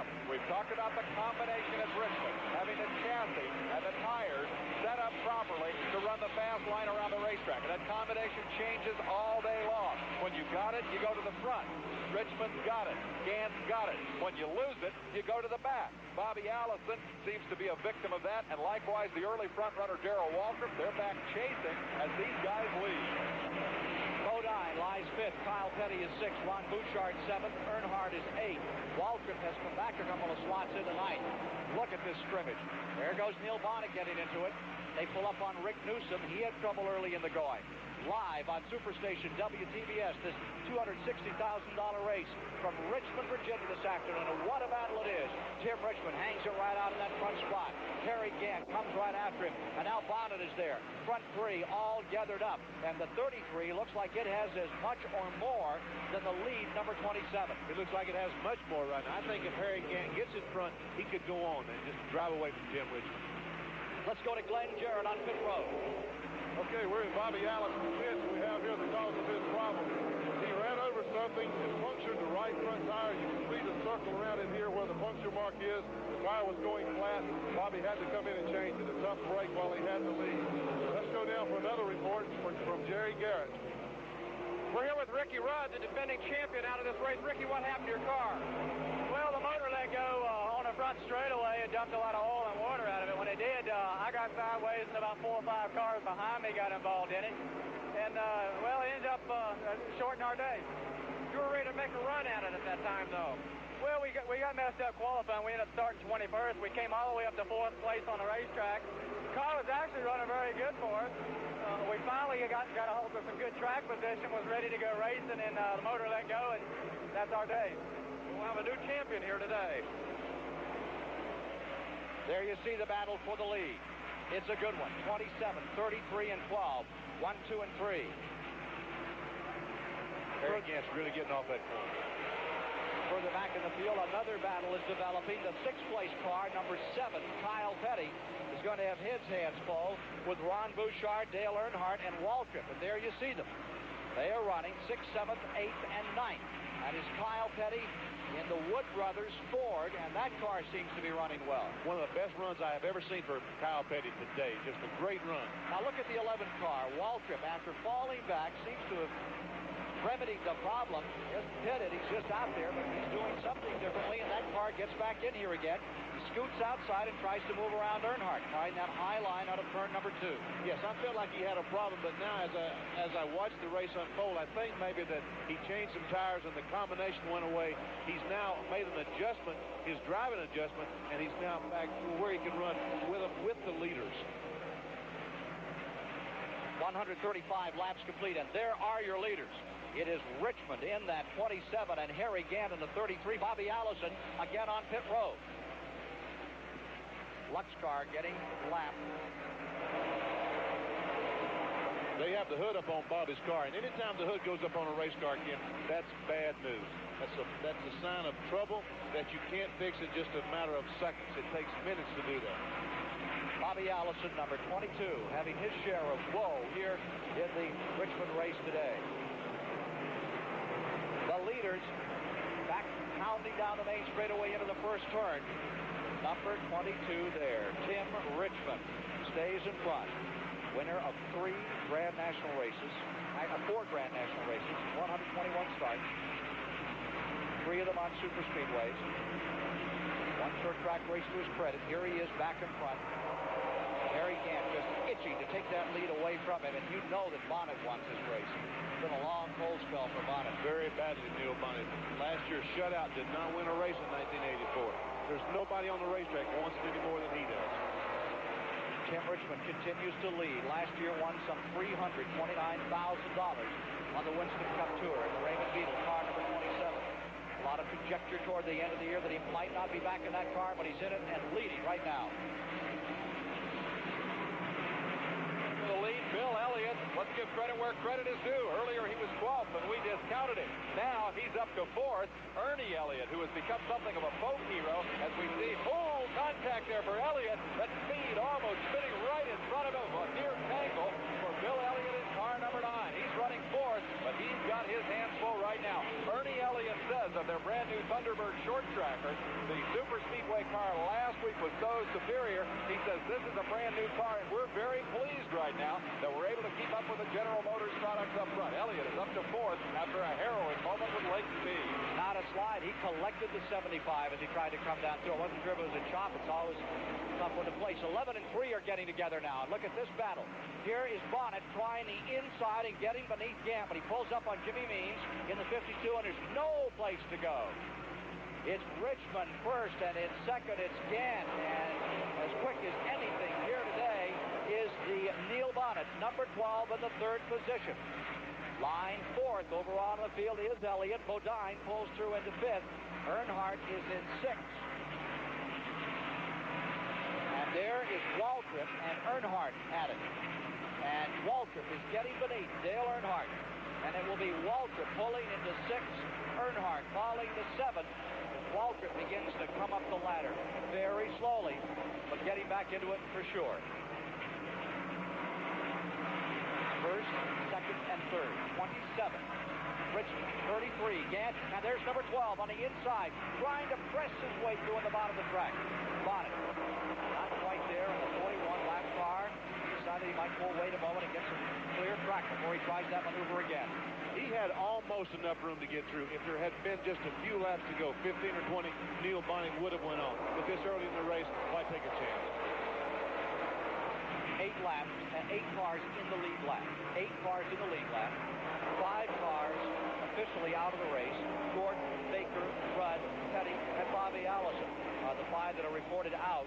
Update on the Allison story. That's tough on Bobby Allison today. Allison reported now at number 22. And down on this Richmond 400. There's number 17, Phil Parsons. Many laps down. He's trying to find his way through and score points. They have him a long track program and a short track program this year. As you see him motoring down the 660-foot main straightaway, 40 feet wide, up onto the 12-degree banking, and headed into the backside. We watched him a few moments ago, Ken Squire, and he was behind the 90 car. Again, he's behind the 90 car, so at least he's keeping up with a pretty good race car. Let's go to Jerry Garrett. We're down here with Bobby Allison. Bobby, what's the matter with your car right now? No fuel pressure. I think that's what you're saying. There's no fuel pressure. Well, they're working on that right now, trying to get him back in because he wants to earn points. Indeed he does. Grand National Champion 2 years ago. Bobby Allison with problems here. Watch it live from the Virginia Fairgrounds, Richmond, Virginia. Bobby Allison back in the garage area. There's Richmond, the surprise of the race at number 27. The man with a somewhat different lifestyle than the other Grand National drivers. Tremendous battle for the lead. Here's car number 3. That is the Earnhardt car, number 71. Marcus chugging along there. Dave Marcus is being shown. That is a battle for 9th and 10th, actually. Lake Speed is in the 9th position, and Dave Marcus is in 10th. They're both a lap down. 71 and the 75 are making a run at it for 9th place. Speed trying to take it away from a 2-time winner of this event, Dave Marcus. Ford from the Richmond Fairgrounds with 150 laps now complete shortly. Can you believe it? JP with an $18 million contract? Sure is a long way from the playground. Think he still drinks Strohs? Yeah. Hey, guys. JT, Yeah. Richard. Timothy. Oh, this is all right. Glad he didn't forget his friend. Oh, it's Strohs. Where is the Strohs? Out by the pool. The pool? Strohs and Stroh Light. Now that's a soda. Fire brewed for smoother taste. Hey, you don't look too happy. Well, they turned down seconds of my fish fry. Said it tasted greasy. Greasy? But you're a terrific cook. Didn't you use Crisco? I tried a bargain brand. Are you sure it was a bargain? Read the labels. Part animal fat. That's cholesterol. Crisco's all vegetable with no cholesterol. And Crisco's 48 ounces. Most bargain brands 42. Melt them both down and remove the whipped-in air, and the bargain brand is 6 ounces less. They're asking for seconds again? Why not? Look at how crispy my fish fried up in Crisco. And no greasy taste. Are you happy now? We're all happy now. Choose all vegetable Crisco and put your money on good taste. Every time. Hello, cake, let's celebrate. Pumpkin lines rise so high. This is the day of great taste. Moist. This is the day of great moistness. Moist Jello batter makes our moistest Jello cake ever. Moistness that rises so high. Wow, America's rising to a high rate. Rising high to a moist taste. Delicious. Moist. Dunkin' High Syrup. That's it. Something new for top of Dunkin' Hines cake? I think new Dunkin' Hines frosting. So cute, so flowing. We should have called it. I think from Dunkin' Hines. On lap 154, Rick Newsom in car number 20 spun in turn number 3 as our live coverage continues on Superstation WTBS of the $250,000 Richmond 400. Leaders are pulling on to pit road. Number 27, Tim Richmond going for right side rubber. Gant the same. Bill Elliott the same. Waltrip in for sure. We can't discount him, Benny. He's back here strong. Bodine, Bonnet, Earnhardt, Kyle Petty, all in for right side rubber at this time. Here's number 27 trying to get out in a hurry. He gets trapped behind the 33 car of Harry Gant. And number 12 involved with Neil Bonnet, and Bonnet will lead for the first time today. Great pit stop by Neil Bonnet's crew. Got him out in first place. Now, this is the break Neil's been looking for. We saw how strong he was a moment ago, but he couldn't get by. His crew now got him in front. It's his job to try to drive away. This yellow flag pit stop is another opportunity for these pit crews to go looking for that elusive Richmond combination that we've talked about all day. What happens on the stops quite frequently is two things. Tire changes. The tires obviously affect the automobile's handling, and on occasion a chassis adjustment. They call it dialing in wedge. They can adjust the car, the weight on the car, as we watch our camera car of Phil Parsons come in for service and possible adjustments. By making those adjustments on the yellow flag stop, they change the way the car handles. That, in turn, tries to keep the team on top of the changes in the racetrack. And indeed, this racetrack is changing dramatically. We had Rusty Wallace on our attrition board here at the STP Pit Center. We have taken him off because he has gone back out into the race. Now Phil Parsons is returning to the action. We asked Rusty Wallace what the track conditions were like out there. I won't repeat verbatim how slick he said it was. Suffice it to say that he said it is very, very slick. That sealer is worn off. The track is slippery. Phil Parsons. Phil Parsons, this is TBS Race Control. Ken Squire, do you read us? And if so, can you give us a track condition? How slippery is it out there? Yes, Ken, I can read you. The track is getting kind of slick. It doesn't seem to be as bad as it has gotten in races previous to this one, but it is getting slick, and the car with the best handling characteristics will be the one that wins the race. Is there a difference in the bottom of the racetrack or the outside groove? Which groove is the best one right now? Well, for me, Benny, I can work better in 1 and 2 on the top of the racetrack, but I can seem to do better in 3 and 4 on the bottom of the racetrack. The reason being that once you get off the corner off of turn 4, all the cars that are traveling the low groove eventually get up to the wall, and it's a little bit too slick after you get off the corner. But on turn 2, everyone keeps a little bit lower, and you get a clean shot off the corner. Okay, thank you. Phil Parsons in car number 17, settling down to try to score some more points after having some early problems in this race. From Miami, at late results, GTO International Motorsports event, Willie T. Ribbs has just won there. Jones in the second Ford Mustang in second. Walt Bourne with a Ford Thunderbird third. That's the GTO race at Miami in the Miami Grand Prix today. Willie T. Ribbs scores a win for Ford. In the Mazda Inter-American Challenge race, Juan Manuel Fangio II was victorious over Roberto Herrero, and Emerson Fittipaldi finished in third, a Latin sweep in that race. So, we're down to 160 laps complete. This time by of Richmond, Virginia. Later today, Superstation WTBS will take you to the game between the world champion Boston Celtics and the Indiana Pacers. Larry Bird and company out there in Indiana. You'll see it. NBA action on the Superstation later this afternoon. Right now, we've got a fender flailer going on in Richmond, Virginia, and this man, number 12, Neil Bonnet, is in front. Almost destiny seems to push him there. He's been back in third, back in second, challenging. Now he has himself a shot at first place. A quick report from Glenn Jarrett. Okay, we're in Bill Elliott's pits where I talked to their tire man, Wayne Hamby. When Bill came in and pitted that time, it was the first time he had changed left side tires. They did change the tires. They took them off and checked the rubber that's left on them. The tire man, Hamby, says he's getting virtually no wear on the tires. These tires could have probably run the whole race. So Bill Elliott seems to be getting excellent tire wear. 1 lap to green, they are reporting. J.D. McDuffie, lap car, drops on the inside. Trevor Boyce to pull down in there. Terry Labonte now a lap down. Boy, that hurts to see. 44, Terry Labonte, the Grand National defending champion in that ruckus at turn number 1 that eliminated Richard Petty. They're now reporting the Rick Newsom car with engine problems will be a DNF in the race. It did not finish. We have 5 cars out as Allison's going to get himself back into this fray. Bobby Allison back in. Gordon is out. Baker is out. Ricky Rudd departed. Richard Petty as we get ready for more of a go here today. There you see Allison's number 22 back on the track and trying to pick himself up some more points because 30 races make a season. And with that new Winston payoff, it's worth staying out there. It really is. It seems like the Women's Championship is a kiss of death. You have trouble the next year. The green flag waves again, Ken, and Neil Bonnet this time leads him down in turn 1. Now the man who sustains the position through all of this is Gant in second place. Harry Gant of the Travis Carter prepared, number 33. There you see him. Bonnet leaps off that second corner and pulls away in a second Junior Johnson prepared car. See if Gant can can reel him back in as they come off number 4. They got under green at lap 161, now 162 complete.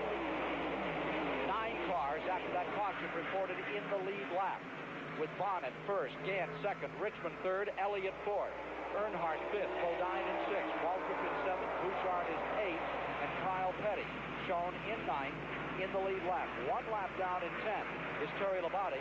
The 11th spot is number 71, Marcus. Marcus running in 11th. 12th is Lake Speed. 13th puts Lindley. 14th is Ken Schrader. And then another lap down in 15th spot is Bobby Hillin. Neil Bonnet is not pulling away as I thought he would. I thought he would probably put car links on Harry again, but Harry's hanging in there. In fact, as they shuffle off turn 4, he's losing some ground. There's the 27, Richmond, in the 3rd spot. Oh, what a surprise he's been. What a pleasant day for the Raymond Beetle team.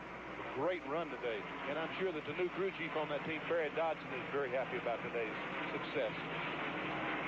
Again, before this record crowd, you see this field come rolling down this main straightaway.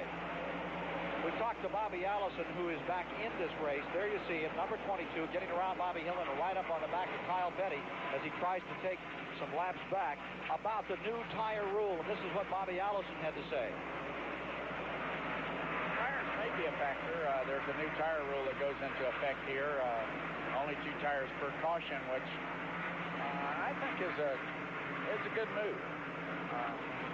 And I think that may contribute to pit strategy being a factor. We're back to track strategy right now as you watch Allison. He has his problems remedied as he goes up around car number 7, Kyle Petty. Remember, that's the 9th place car that Bobby Allison just overwhelmed going off turn number 4. Back at the front, Harry Gant has moved up right on the back bumper of Neil Bonnet. Harry hasn't led this race today. Gant, as well as he's been running, has yet to lead the race today. Here's Gant. 1 car length back. Neil Bonnet has won $1,600,000 in his Grand National racing career. Amy, the full one together. 1984. Not a good year for Neil. Did not score a win. He wants to remedy that situation. The way the clock is working right now, it's in his favor. 170 laps complete this time by of the 400 to be run. He draws away, gets about a 2 or 3 car length advantage, but there goes the bead right there. Pulling the trigger, coming right back on him is number 33, Gant. Neil Bonnet, unfortunately, has 230 laps to go. He just wishes this race could be over in the next 2 or 3 laps. But he's tough. You know, the first time he ever drove on dirt, he drove in New Zealand. He'd never driven on dirt. He went to New Zealand in a winter series over there, and the first race he ever drove, he won. I mean, give him a race car, and under any conditions, he'll get whatever it is that car has.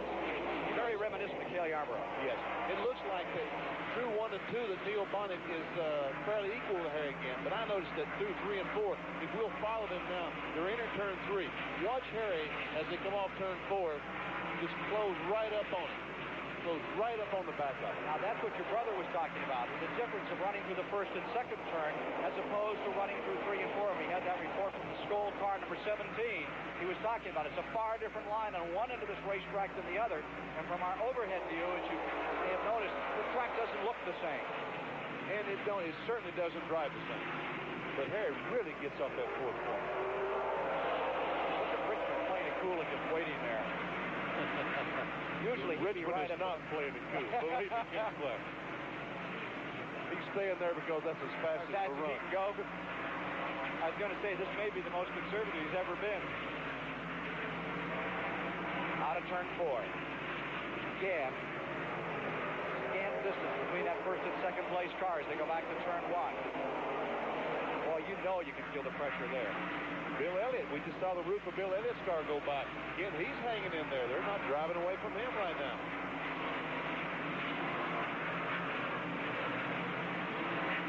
Now you're inside Phil Parsons' Skoll car another time as he fights his way out of turn number 4 into the back straightaway. They got some problems with the Roger Hamby car. They tried a new ignition system for this race. Right off at the beginning of the race, misfortune caught up with them. That's a Ronnie tire cut down. That's a Ronnie Thomas car right in front of him. Got the front straightaway. See how much that front straightaway shortens up on you. Boy, the wheel goes way down low going in turn one. He almost used the pit road. Back straightaway. There you see from outside, there's the 41 car and the 17 of the onboard camera just behind it. Closes up a little. Meanwhile, for the leaders. Move. Here comes Richmond down on the inside, crowding, trying to find some room under Harry Gant. Whoa. Well, that's about as conservative as Richmond gets. Yeah, that's right. What did you say a moment ago? Number 27, Tim Richmond. The Richmond of old. Just can't wait to get in the fight if he can find one. Beautiful move down the inside, though. Just a beautiful move. Here he comes. Now lives in Fort Lauderdale on a 45-foot yacht. Into health food. Bill Elliott's moving. Now there's Elliott in that 9 car. And the Elliott family out of Dawsonville, Georgia. Georgia has to be proud of that young man in the magnificent race he performed. When you consider that he won the Daytona 500 on a qualifying motor, most things are usually just about 5-mile hand grenades. He ran it 500 miles. That's right. The fuse is already lit when they put those things inside the car. Harry Gant is right on Bonnet's bumper. He got through 1 and 2 a little better that time. He might, well, they want to run across some traffic going in turn 3. Remember now, I've got some additional help out of Emmanuel Zervakis. Builds a lot of cars in the Richmond area. In fact, about a third of the cars we saw in the late model stock car race yesterday were Zervakis machines. And they say he's been working some with Hal Needham, Travis Carter team to improve their short track program, where Zervakis had great cars for Butch Lindley and others over the years. Now here's this number 33 performing as well as it's ever performed on a half-mile track. I talked to Travis yesterday, and I tell you, the crew chief on the Skull Bandit, and he told me that Emmanuel Zervakis was one of the main reasons they were running as well as they are here this time. That's first and second right there, knocking on the door. 181 laps complete. Bonnet hungry for a win, and you can bet your boots Gant, who had just a sensational last part of 1984. His record was incredible. If they'd started from July on, he'd have won the national championship, but that's not the way they score this thing. No. 30 races make the championship, and that's the one thing that this team, number 33, as well as number 12, wants. They want the national title. Everybody out there, every car on this racetrack today wants a national championship.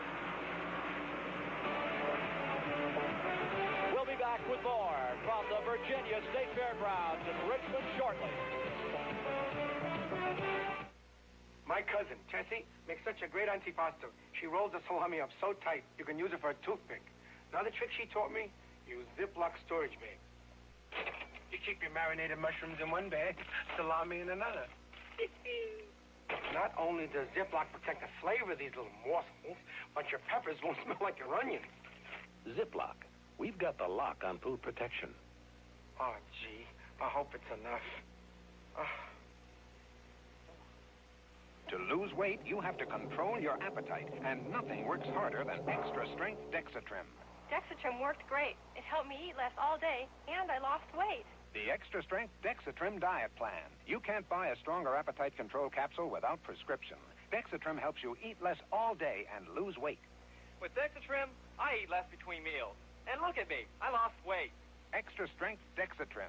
No appetite control capsule works harder to help you lose weight. I'm telling you that I think you're crazy. I think that those will clean just as well as Comet. All right, let's test it together on a tough, greasy food stain. We're going to count strokes. Oh, my gosh. I don't believe it. Pick the second powder. That's 22 strokes. There really is a difference. I can't believe that I have been using all these different cheap brands, and the Comet got it out just like that. Comet puts more power behind every stroke. This Bud's for everyone who keeps things rolling in the mighty Mississippi. Breakaway bars, please respond. We're right below here and we're all the way out. I'll come around to the port side bumper there.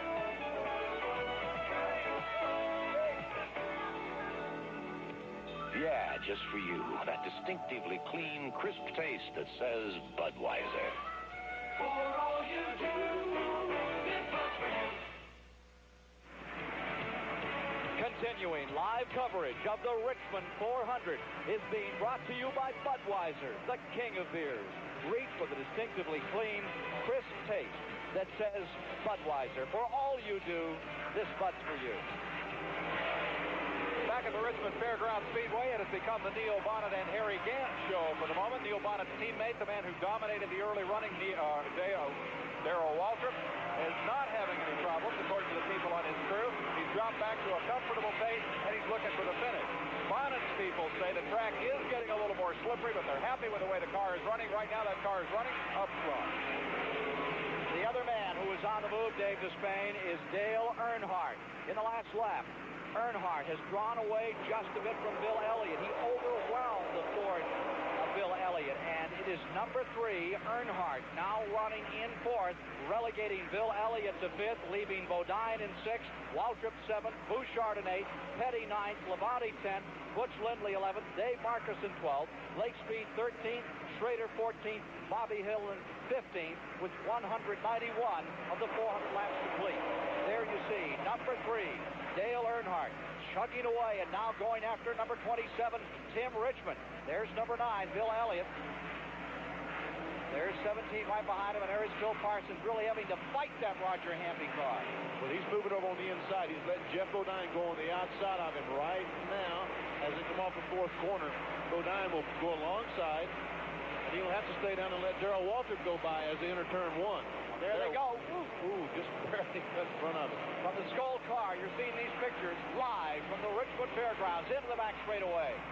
Up to over 100 miles an hour in this little 660-foot straightaway, and whoa it down. Touch the brakes to get yourself back into turns 3 and 4. Then back down before this packed house, standing room only in Richmond today. Record crowd at Daytona last week, and all records have been broken here today for attendance. And what a race they're seeing. The greatest stock car performers in the world are really putting on some kind of race. For Benny Parsons, I'm Ken Squire. Along pit road, Jerry Garrett, Glenn Jarrett, Dave Despain at the STP Pit Center. There's number 12, Neil Bonnet, your leader. And number 33, Gant, tries a higher line around turn number 2. Right behind them is number 27, Tim Richmond in 3rd. I thought Harry Gant was going to get him on the outside a moment ago. Here he comes, high side, 33, bottom, number 12, battle for first place. Difficult groove coming off that 4th corner for Harry Gant. Better than $250,000 at stake on a half-mile track. Richmond, Virginia is where it's happening. You're watching it live on Superstation WTBS, where later today, the world champion Salvage will go at it with the Indiana Pacers. I wonder if we're seeing a strategy change here. Might be a question for Benny Parsons. A couple of laps, we see number 33, Harry Gant, move up high and tackle the outside line. Do you think he's trying that new line, Benny? Is he going to try to run up there? He's trying that new line because Dale Earnhardt is having so much success up there. His crew, or maybe Hal Needham, has saw that. They have told Harry to move up on the racetrack. He tried it. It's not working for him. Waltrip is pulled up behind Bodine, and they are having a good fight going into turn number 1. There goes Waltrip down underneath Jeff Bodine. Waltrip and Bodine, wheel to wheel. They're battling for 6th position. Give it to Waltrip. Hold the phone. Here comes Bodine back on the outside. Darrell Waltrip down low in that 11 car that you saw dominate the first 100 laps. Now, fighting up to the bottom, up from 6th position. Waltrip dominated the first 100 laps, Ken, but the man who ran second most of that time is the man right behind him, Jeff Bodine. We asked Harry Hyde why Bodine dropped back into traffic, why he fell off the pace. Harry Hyde says, we're conserving our brakes. We asked him if there was a brake problem. He said, no, what we don't want is a brake problem at the end of the race. The theory is that Bodine is saving his race car. Waltrip goes around him, and the 2 cars that ran 1-2 early in the race are now hooked up in a battle for 5th and 6th. Halfway in the event. 200 laps have just been completed. 2:01 this time by. There you see Waltrip, line 6 of the field. Next in front of him in 5th is number 9, Bill Elliott. Then in 4th is Earnhardt. 3rd is Richmond. 2nd is Gant. And Bonnet leads the way. Pulling away just a bit from the Rick Hendrick car with the Junior Johnson number 11. Back to the leaders. There you see the number 12 car holding his own. Bonnet high. Here comes Gant down on the inside. Jimmy Means just in front of them. Bonnet holds on again. Harry had a spot for just a second, but he went away. Neil Bonnet stays there. Gant maintaining that second position. You saw the power and the handling capability. And it's interesting, Benny, that now most of these teams, like major football teams, they deploy a guy to sit up on the very top seat of the grandstand. They'll buy the ticket if they have to watch the strategy of the other cars, and they report it to those cars down on pit road. I know they do it for you. They do it for me, exactly right. A person sits up on top of the tower and tells me of trouble or the groove that I need to run. That's what they told this man, number 11, Waltrip. The high side may be the quick side here. They're lapping Kenny Schrader again. Watch for Schrader. He could be a comer in years to come in the Junie Donlevy car.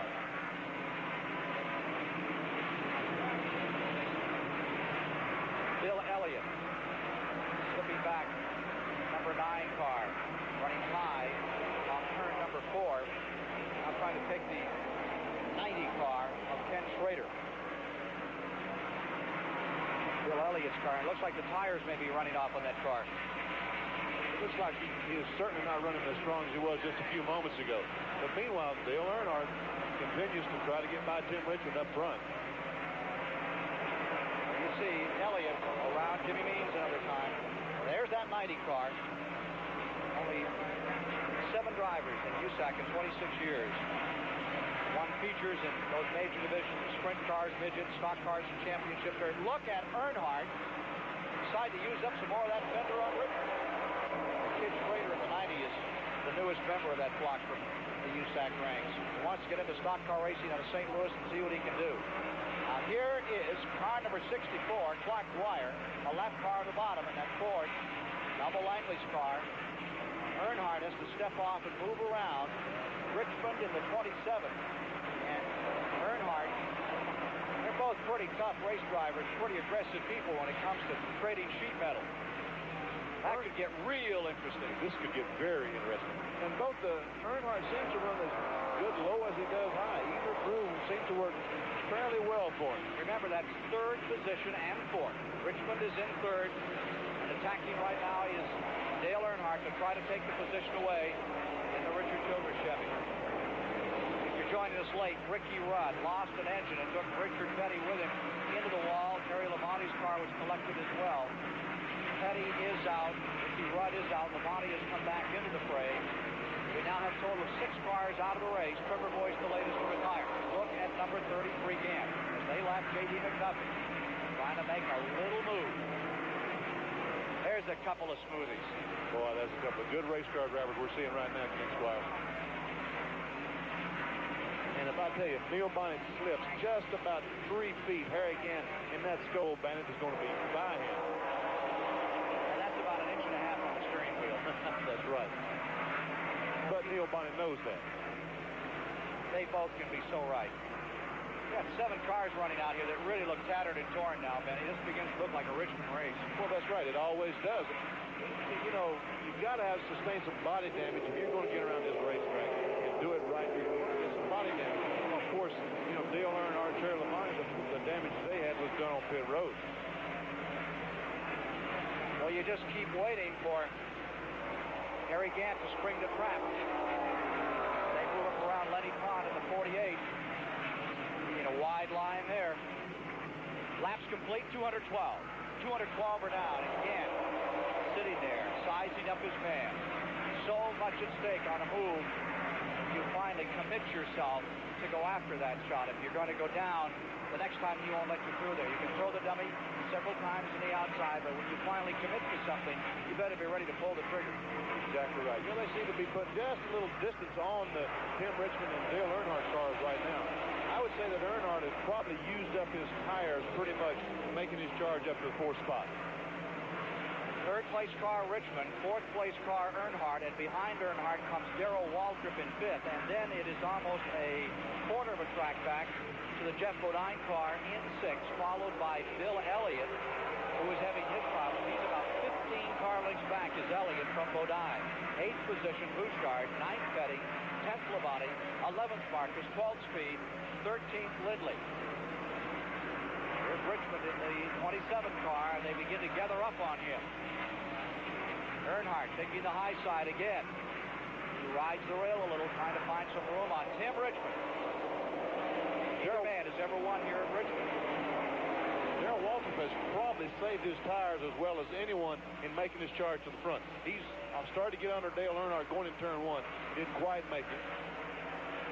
That's Richmond line now. Here comes that 3 up, and watch the 11 car. Watch the 11 car to scoot off the corners. You see a little smoke smoldering out the back of number 3. That's those tires up in that high groove. The 11 just a little bit. And there's that 11 car of Waltrip as we have a 3-way battle developing for 3rd position. Richmond to the 27th, the blue and yellow car of Earnhardt, the 1980 national champion, and the 2-time Grand National champion on the inside. And now you can, looks like a fender I might even be rubbing on car number 3. No, he was just sideways. He was really burning that right rear tire as he came off that corner. Number 11 taking another shot going up the inside of the back straightaway. Here he comes down low. He's there. He pushes the nose inside. Waltrip fighting for the 4th position overall on the event. Here they are off the line. Earnhardt still trying to counterattack and find the line again, but it is Waltrip on the bottom. Darrell Waltrip and Earnhardt side by side into turn number 2. Earnhardt gets it back. That's true grit. That's just real spirit. He really is. Darrell's going to try him again. He's not about to give up. Back with the leaders. 12 and 33. That battle continue. It is side by side. 11 and 3 going into turn number 1. Waltrip way down low. And Earnhardt has found some room to run on the high side that seems to pull him off that second turn and run him right back up into the position. Really gets an excellent by getting off the second one. He's got Darrell in behind the slow car now. He's got 3rd spot, 4th spot again. They get around the only Chrysler product in the field, and Earnhardt, for the moment, has the position. At the STP Pit Center, here's Dave Despain. If you've just joined us, let's run down the top 15 running positions here in the Richmond 400 as Neil Bonnet leads the race, holding off Harry Gant, who is really charging, one of the most experienced short trackers in the business. The surprise of the race is Tim Richmond running 3rd. Dale Earnhardt, after a collision on pit road, has scrambled back into 4th spot. Then we run further down to Bill Elliott, who is hanging on the 5th spot, and he is hooked up right by Darrell Waltrip, who is 6th. Bodine, Ron Bouchard, Kyle Petty, and Terry Labonte, after that crash, has settled into 10th spot and is trying to regain ground from a lap down. Further back in the field, 2-time winner Dave Marcus, Daytona runner-up Lake Speed, the veteran David Pearson, the USAC star Ted Schrader, and Lenny Pond, whose little brother won the state wrestling championship last week. Now let's go to Darrell Waltrip's pit as he charges up through traffic. For a report, here's Glenn Jarrett. Okay, we're here with Jeff Hammond, the crew chief on Darrell Waltrip's car. Jeff, for a while there, Darrell fell back like there was something wrong. Now he's making a real strong charge. Is everything okay on the car?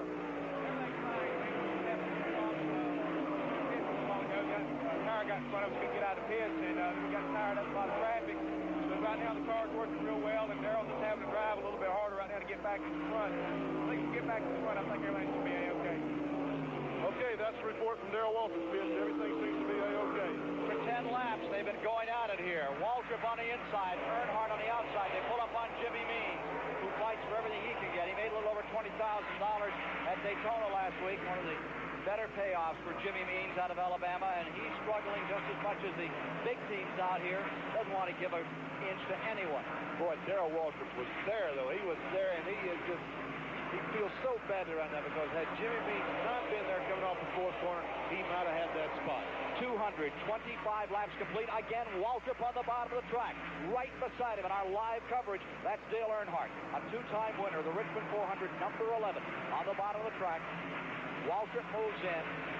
Earnhardt, who's been a runner-up but has never won it, stays right there, and they continue to run wheel to wheel, lap after lap, before a record crowd. And meanwhile, while they're doing that, the leaders are pulling away.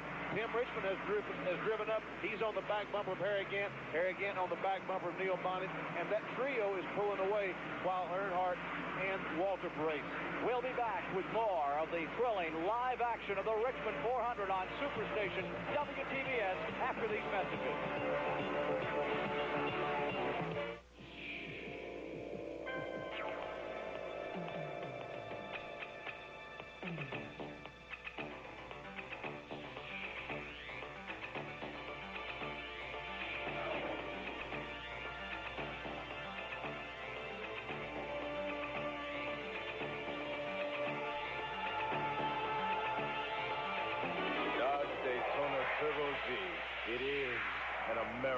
revolution. Shotgun Rapids, Idaho, and Old Milwaukee both mean something great to these guys. The shotgun means white water at its best. And Old Milwaukee means a great beer. Cold, crisp, Old Milwaukee beer.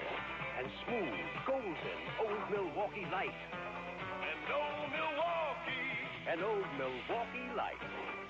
Taste is great as their name. You know, guys, it doesn't get any better than that.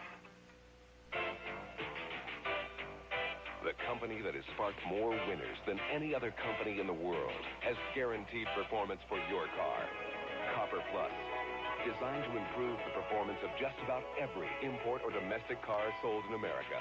Copper Plus, guaranteed to perform better, or we'll give you your money back. Copper Plus, the easiest and simplest way to improve performance, because nothing sparks like a champion. Guaranteed. Just hear the stock cars rolling down that high bank track. Better keep your eye on number 5, cause he ain't looking back. That's Levi Garrett. Yehuda. Coming through. And Harry Hyde. Taste that flavor coming through for you.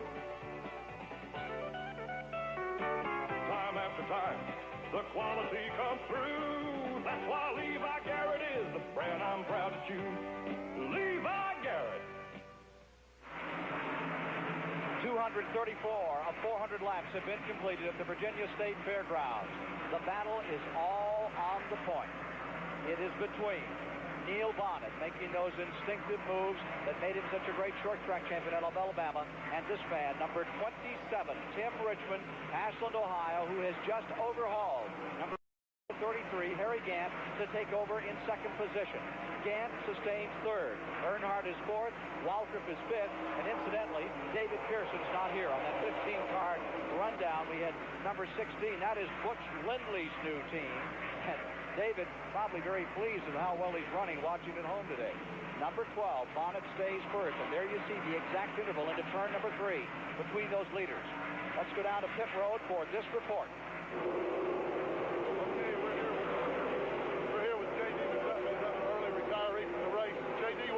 Today. Right ahead and picked the heat needle, let's push the water out and possible wind will run over the lap and do it down.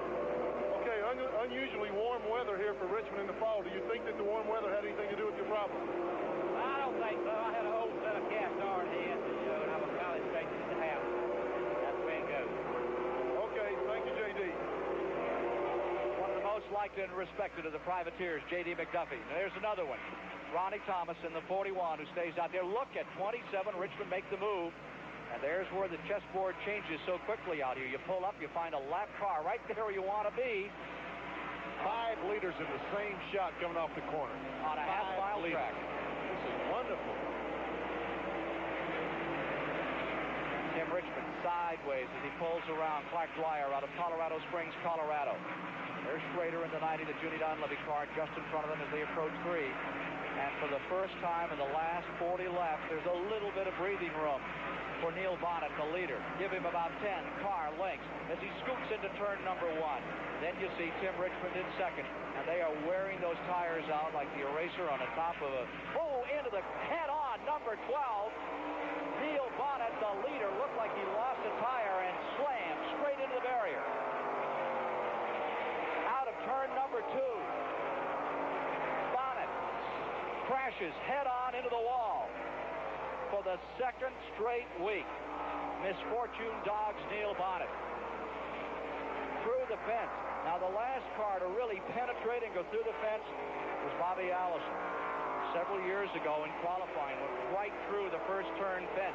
And this will be a lengthy caution, Benny. It's going to take a while to fix that piece of landscape. They're going to have to fix the fence, but it was practice, and I was following Bobby. Can you imagine what I felt like when I followed him down the first corner? He went through the fence. Neil Bonnet, straight through the fence. 33, Harry Gant is on pit road. We are under caution. This is the 5th caution of the day as the leader, Neil Bonnet, straight into the barrier. Tire rule here.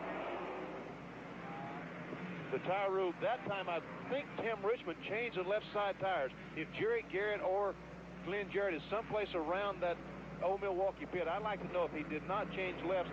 Everyone else I noticed changed rights. A different strategy there. Neil Bonnet ready to clamber out of car number 12, and he has taken a solid lick. I mean, you hit a wall like that, that's a right hook to the head. Takes off the steering wheel. His body will be sore. His wife, Susan, you may have seen her a week ago. The discouragement, the agony of losing a race as he did last week in the weight. He walks away. I don't think this is a tire rule that caused this problem. I think if he had a problem with a tire, that he ran over something and cut a tire. I think that, we've had reports from the pits that the tires are not wearing today. They're not wearing out. So it's not the tire rule that's caused the problem. Let's go to Jerry Garrett. Well, the report, Ken, in Neil Bonnet's pits is that he radioed in. He blew a tire. That's what caused him to go through the fence. Neil Bonnet, victimized by this treacherous old half-mile track. And his hopes of winning this race for the first time, all gone. Fence torn up. He is okay. Bobby Allison stopping to see if he's all right. That's the concern of one member of the Alabama gang for another. That's kind of neat. That really is neat. Bobby can't win the race. He's several laps down. It doesn't matter if he stops unless a few cars go by him. He stopped to make sure his friend was okay. Very nice move on Bobby Allison's part. So Neil Bonnet becomes the latest victim, and they bring out the fencing to replace the part torn up by Neil Bonnet. As once again, he takes the longest walk in motorsport, and it's sure not baseball walking in to replace a pitcher. Bonnet out. We'll be back with more in a moment.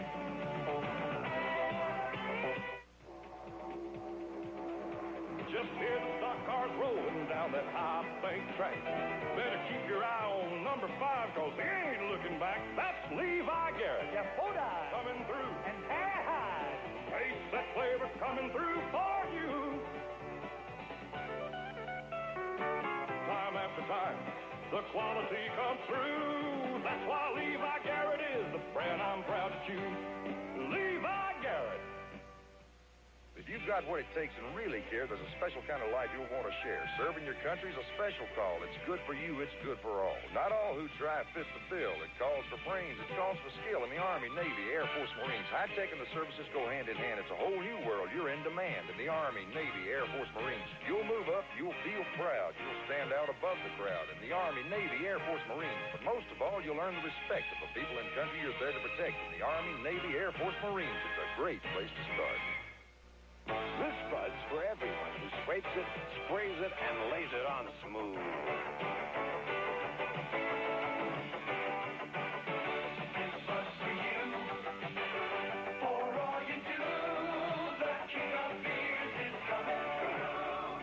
Yeah, just for you. That distinctively clean, crisp taste that says Budweiser. For all you do. This Bud's for you. Kind of hustle and bustle. There's customers that are pulling you this way, and you need to get your paperwork done, and I get a little grouchy when I'm hungry. Satisfies you. The Snickers bar comes in right about 3:34, fits in perfectly, fills me up. I'm not hungry anymore. Packed with fresh peanuts, peanut butter nougat, caramel, and milk chocolate. Satisfies you. Packed with peanuts, Snickers really satisfies.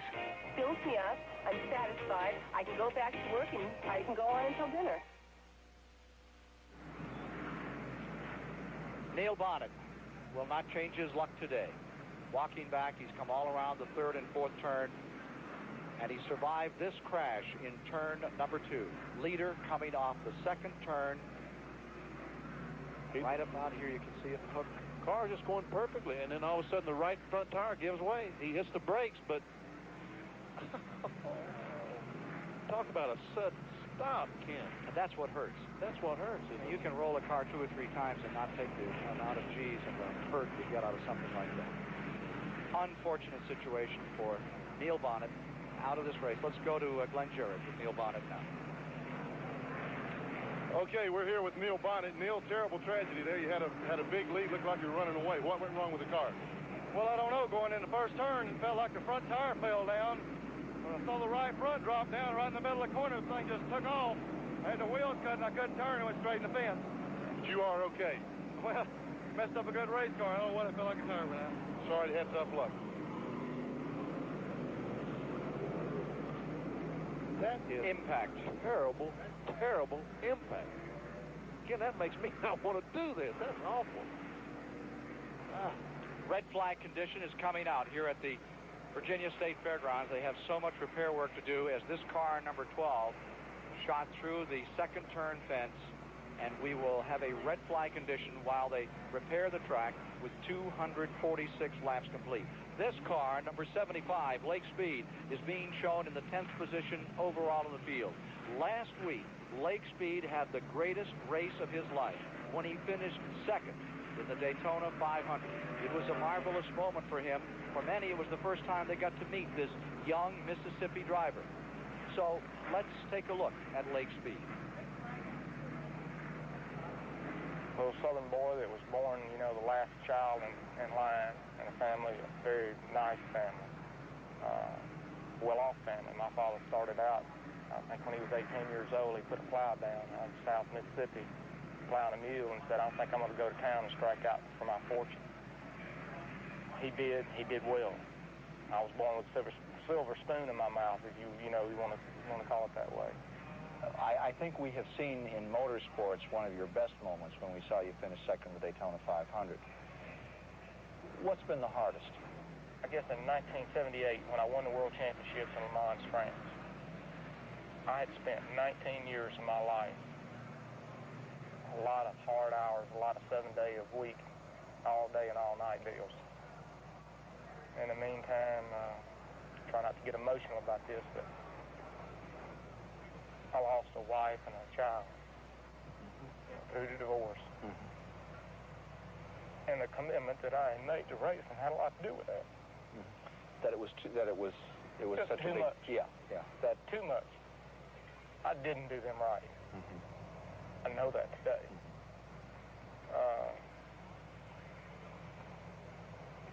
I guess I may wind up getting known as a crybaby on TV. Right, but I understand. It's real, you know, and life is real. And it's not all shiny new race cars. And when we get to heaven, there's not going to be any race cars, I don't believe. You know, I won the World Championships, and I felt like I was the biggest zero in the face of the earth 24 hours later. You know, I looked at that trophy, and I said, you know, 19 years for this. The America that saw you in the Daytona 500 probably came away with a feeling that you were overwhelmed with your success in that event. You know, I don't want anybody to think that Lake gets fired up and cries and does all this because he finished second. We all know we're there to win. That's the name of the game. I think the answered prayers, the blessings that came, the fact that we would be able to go on in a first-class manner now to make that assault on that first place and on that championship. That's what Lake was happy about, wasn't second place. So how soon do you expect you're going to win the championship? I think the Lord's the only one that knows that. I'm not one to put him in a box. You know, I don't think that we as human beings can limit the Lord. A moving visit with Lake Speed and Ken Squire. Lake Speed, last week's runner-up at Daytona, charging here. But for the moment at Richmond, nobody is charging. A red flag has come out, and this race has been stopped for Neil Bonnet's crunch on the backstretch.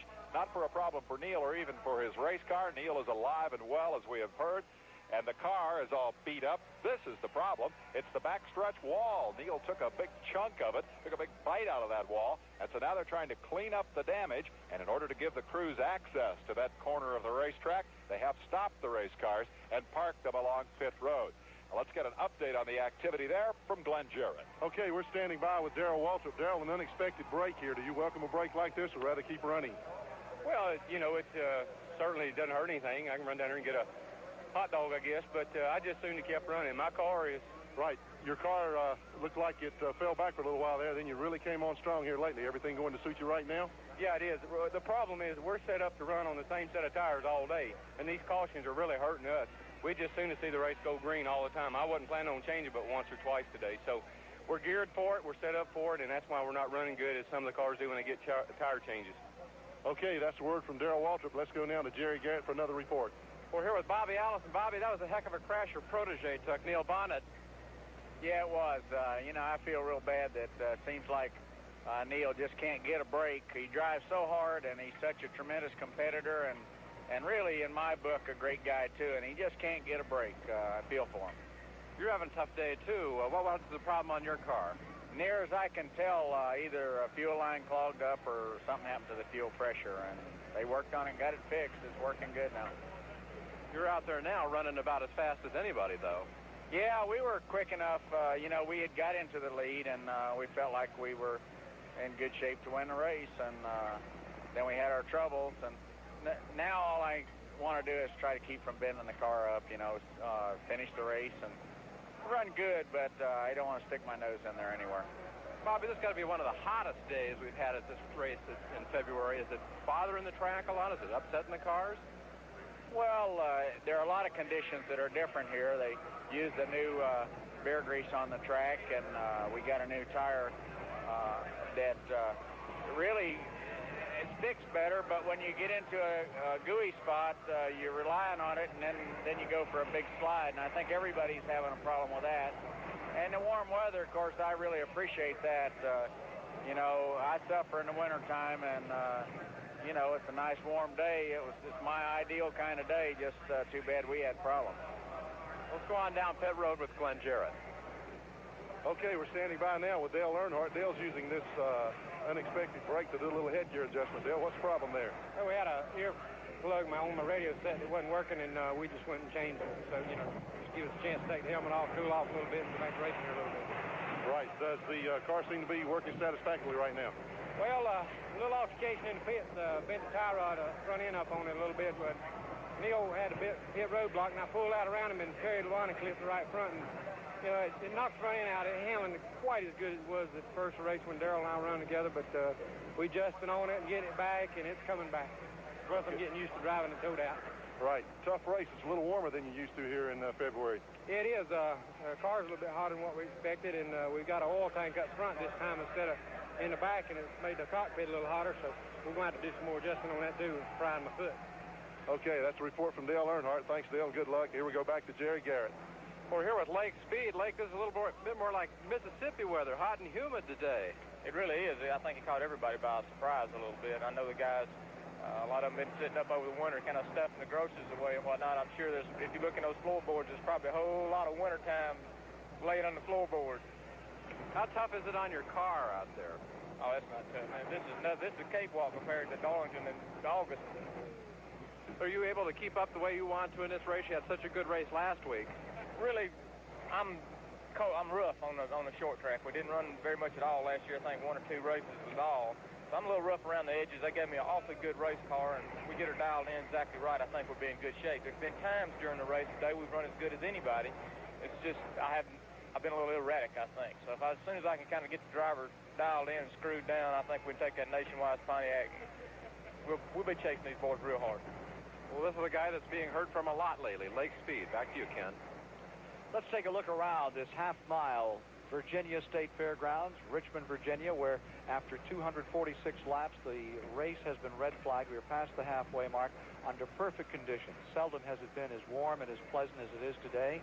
Here you see the field at rest in turn number 4, getting prepared for a start. They're fixing the fence in the back straightaway out of turn number 2, where car number 12 was impaled after it went head-on and through the barrier. Tim Richmond leads, Waltrip is second, Gant is third, Earnhardt fourth, Bodine fifth, Elliott sixth, Bouchard seventh, Kyle Petty eighth, Labonte ninth, Speed 10th, Lake Speed 10th, Marcus 11th, Butch Lindley 12th, Schrader 13th, Lenny Pond 14th, Bobby Hillin 15th, Clark Dwyer 16th as they lie in rest. Here are some of the folks who turned out in record numbers, partially because of the weather and a great deal because of the tremendous job they do at Richmond in entertaining the fans here. They have the biggest crowd they've ever had, as we mentioned before, to enjoy this day and what has been a classic race. An absolute class. One of the best races I have ever seen in Richmond Fairgrounds Raceway. When the Neil Bonnet hit the fence over coming off the second corner, 5 cars, the first 5 cars were in the same frame coming off the corner on the television. Amazing race, and we still have 4 or 5 competitors that can give us a tremendous race right to the end. Well, let's take a look now from 84 to 80 at past winners of this event. Ricky Rudd, of course, last year. Allison won in 83, and it's interesting to note that in 84 and 83, both drivers came in hurt from Daytona. Remember, Ricky and then Bobby Allison from his incidents at Daytona in 83 piled up 2 or 3 cars at Daytona. Dave Marcus, the surprise winner in a curtailed race in 82, and Waltrip back-to-back in 1980 and 81, and of course knocking on the door again the last couple of years. The last year I was here was 1982. When Dave Marcus won the race, I was leading the race. Win the pits. It rained. There you were. And there I was on the racetrack. Jerry Garrett has a report from down on pit road. Jerry? Drivers is still in his car. Here's Harry Gant. Harry, you must be pretty comfortable. Well, I just soon stay in, get out, then have to get back in, hook up again. You done got comfortable in the car, and your uniform's done got soaked real good. You get out, it gets cold, you get back in, you got to hook up, and makes you, all your seat belts will shrink, and then they got to stretch again when they get wet and dry. Early in the race, you were a little farther back than you've been running lately. What was the problem then? Well, we're just taking it easy. We got hooked in the pits that first time. We pitted behind Kyle, and I don't know why Kyle started backing up real fast, dragging his gas man and his gas can, and they fell on my hood and poured gas down the air scoop here. I don't know why it didn't catch my car on fire, but it flooded my motor out, and it wouldn't crank. Well, then we was at the back of the pack, and we've had some off and on stops all day, so we had to come in and left 2 lugs off the wheel. So we're at the back of the pack again. Now, it's been extra hot out here today. Is it making the track more slippery than you thought it would be? Well, the track is it's really slick. I don't know if it's any slicker than it has been or not. It's probably warmer than any day we've raced here in a good while, but the track is so slick, the car just goes into a drift. Everybody that leads the race runs around the bottom of the racetrack real low, and you got to stop the pace back so much to keep someone from passing. So it's very hard to pass here. Then if you get up, try to run the high groove, which I was thinking about it a while ago, and I come in on a pit stop and we had a tire leaking down. And so I assumed a while ago maybe Neil, when you run high, the chances are you may pick up something and cut a tire. Final question. Are you running good enough to win? Well, we got a real fast car. It's the best car I've had. I've never been able to get out front where I can really let it out. I'm always hooked behind somebody, and you just can't pass them on the straightaway. So I don't know. I'm not going to do any prediction. I'm at the back of the pack, so got a long way to go yet. We'll keep an eye on it as the race goes on. Let's go to Dave Despain in the Pit Communication Center. We are under a red flag condition here at Richmond. The race has been stopped. Neil Bonnet crashing on the backstretch, poking a hole in the wall. The crews are working on the wall now, and that's the reason for the red flag. The race has been stopped. It's been a roller coaster race. Harry Gant talking there about how he'd gone to the front, and now he's back at the back. That's been the story all day. Tim Richmond started the race in 16th spot. He's worked his way all the way to the front. One of the reasons is tires. The crew chief on the car, Barry Dodson, tells us they ran 241 laps on the left side tires. They didn't change them until they came in just now. He says the car is very well balanced. It's handling very well. But, he says, we're going to have to see what happens when we go back to green. Consider Darrell Waltrip. Fast qualifier, set a track record here of over 95 miles an hour. One of 9 drivers in the qualifying to break the old track record. He ran up front in the early going, came in, changed the car just a little bit, changed a set of tires, went to the back, and has had to scramble to get back into second spot. Dale Earnhardt was second during the early running and reeled Waltrip in from a full straightaway behind, as you may recall, during the early laps. Then he tangled on pit road with Terry Labonte, the Grand National champion. Bent up the race car, went to the back. He has, too, scrambled his way back into third position. Jeff Bodine, runner-up during the early running. Looked like he was a contender to take the lead from Waltrip. He backed off a little bit, according to his crew chief, Harry Hyde, to save the brakes on the car so that they'll have something for the end of the race. And down here in 5th, Bill Elliott started 13th after his great run at Daytona. He managed to get himself up as high as 3rd, but then the car faded again into the back. It's that old Richmond magic. These guys, all the crew chiefs, all wear caps with their sponsors' names on them, but they could wear those pointy-top sorcerer's hats as they go looking around in the pot to try to find the combination. Take that around this place quickly. And the guy with the worst ride of all on the roller coaster, of course, Neil Bonnet. He was leading the race. He was solid out front of the Junior Johnson entry, and then boom, he's into the fence, and this race is under red flag for Neil's crash. Drivers have been told to report back to their cars, and we're getting ready on a restart. Today, following the Richmond 400, you'll see the Boston Celtics take on the Indiana Pacers. Let's join Rick Barry and Bill Russell now for a few comments about that upcoming contest that'll be next on W. We're going to hold on that report from the Market Square Arena out in Indiana. Celtics and Pacers will be next this afternoon following our contest at Richmond, Virginia, and we'll be getting a word, we hope, from Rick Barry and Bill Russell just a bit later this afternoon. While the drivers are told to get back in their cars, and already the trucks are leaving the back straightaway off turn number 2, and very shortly we're going to have a command to refire the engine after a spell under a red flag condition, a breather for some of the drivers. As you heard Harry Gant say, he didn't want to get out of his car and get cooled off. He was comfortable, and you really are comfortable. You're in there, you have gotten yourself in position. All the aches and pains that you're going to have today, you've already have them. And if you get out, when you get back in the car, you're going to get another set of aches and pains. So why have 2 sets? Let's go to Jerry Garrett. Well, Benny Parsons asked us a little while ago which tires did Tim Richmond change on his last stop. It changed left-side tires. They changed rights both times earlier. They decided they needed left more this time. They think they can go all the rest of the way on these lefts and be very competitive. Ray Melton has given the familiar cry twice in this race for them to start their engines, and indeed they do, with Tim Richmond leading, Waltrip in second, Earnhardt third, Bodine fourth, Elliott fifth, Bouchard 6th, Kyle Petty 7th, Gannon 8th, Labonte 9th, and Lake Speed in 10th as we get ready to resume here. 8 cars run in the lead lap, and as Harry Gant pointed out, because they were missing a couple of lug nuts, they will go to the back of that lead lap. That's a terrible break for Harry Gant. I noticed he made an unscheduled pit stop a moment ago, and I was trying to ask him exactly what they were doing. It appears now as they were putting on a couple of lug nuts. I felt like that maybe we're doing something else, but I guess not. But he is at the back of the pack, and it's a long way to the front. Particularly the way these cars are running today. Harry Gant coming back out here. He was 8th a year ago, 5th in 83. His best finish in this race was that 5th in 83. Back in 81, had a 6th place in the Richmond 400. So the field is once again moving, getting set to resume the Richmond 400 this afternoon. The delay has been created when the car of Neil Bonnet, while in the lead, apparently cut a tire down, leaving turn number 2, and he didn't have time to touch the brakes. Here he is, coming off turn 2, leading this race, and all of a sudden... Right now he touched the brakes, just inches away from the guardrail. And can you imagine how suddenly that car stopped? Did you notice how close that 27 was to getting collected in now? And he could have taken the back end off that car, and that's where you often have someone hurt. After that immediate stop, and you come back and your seatbelt just begins to give a little, then you have someone take you from the back and shorten that rear end of the car up 3 or 4 feet.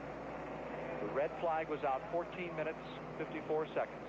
And we are ready to get back to it, get on with this event. And there are the remains of car number 12, Neil Bonnet's car back in the garage. You know, last week in Daytona, he almost collected that inside guardrail when he blew the engine just 3 or 4 laps to go. What a tough break that would have been to have 2 cars torn up 2 races in a row. I noticed that Kyle Petty pitted the 711 Ford just a moment ago, and that tells me that all these cars can go the rest of the way. A lot of people felt last week at Daytona that several people over-revved their engines after a caution period, coming back up, trying to chase down that number 9. Warm day today here, a lot of cars running the lead lap. Usually by now if you're down to 2 or 3, sometimes 4, but not like we have today. Is weather going to have any factor on these motors today, or are they bulletproof?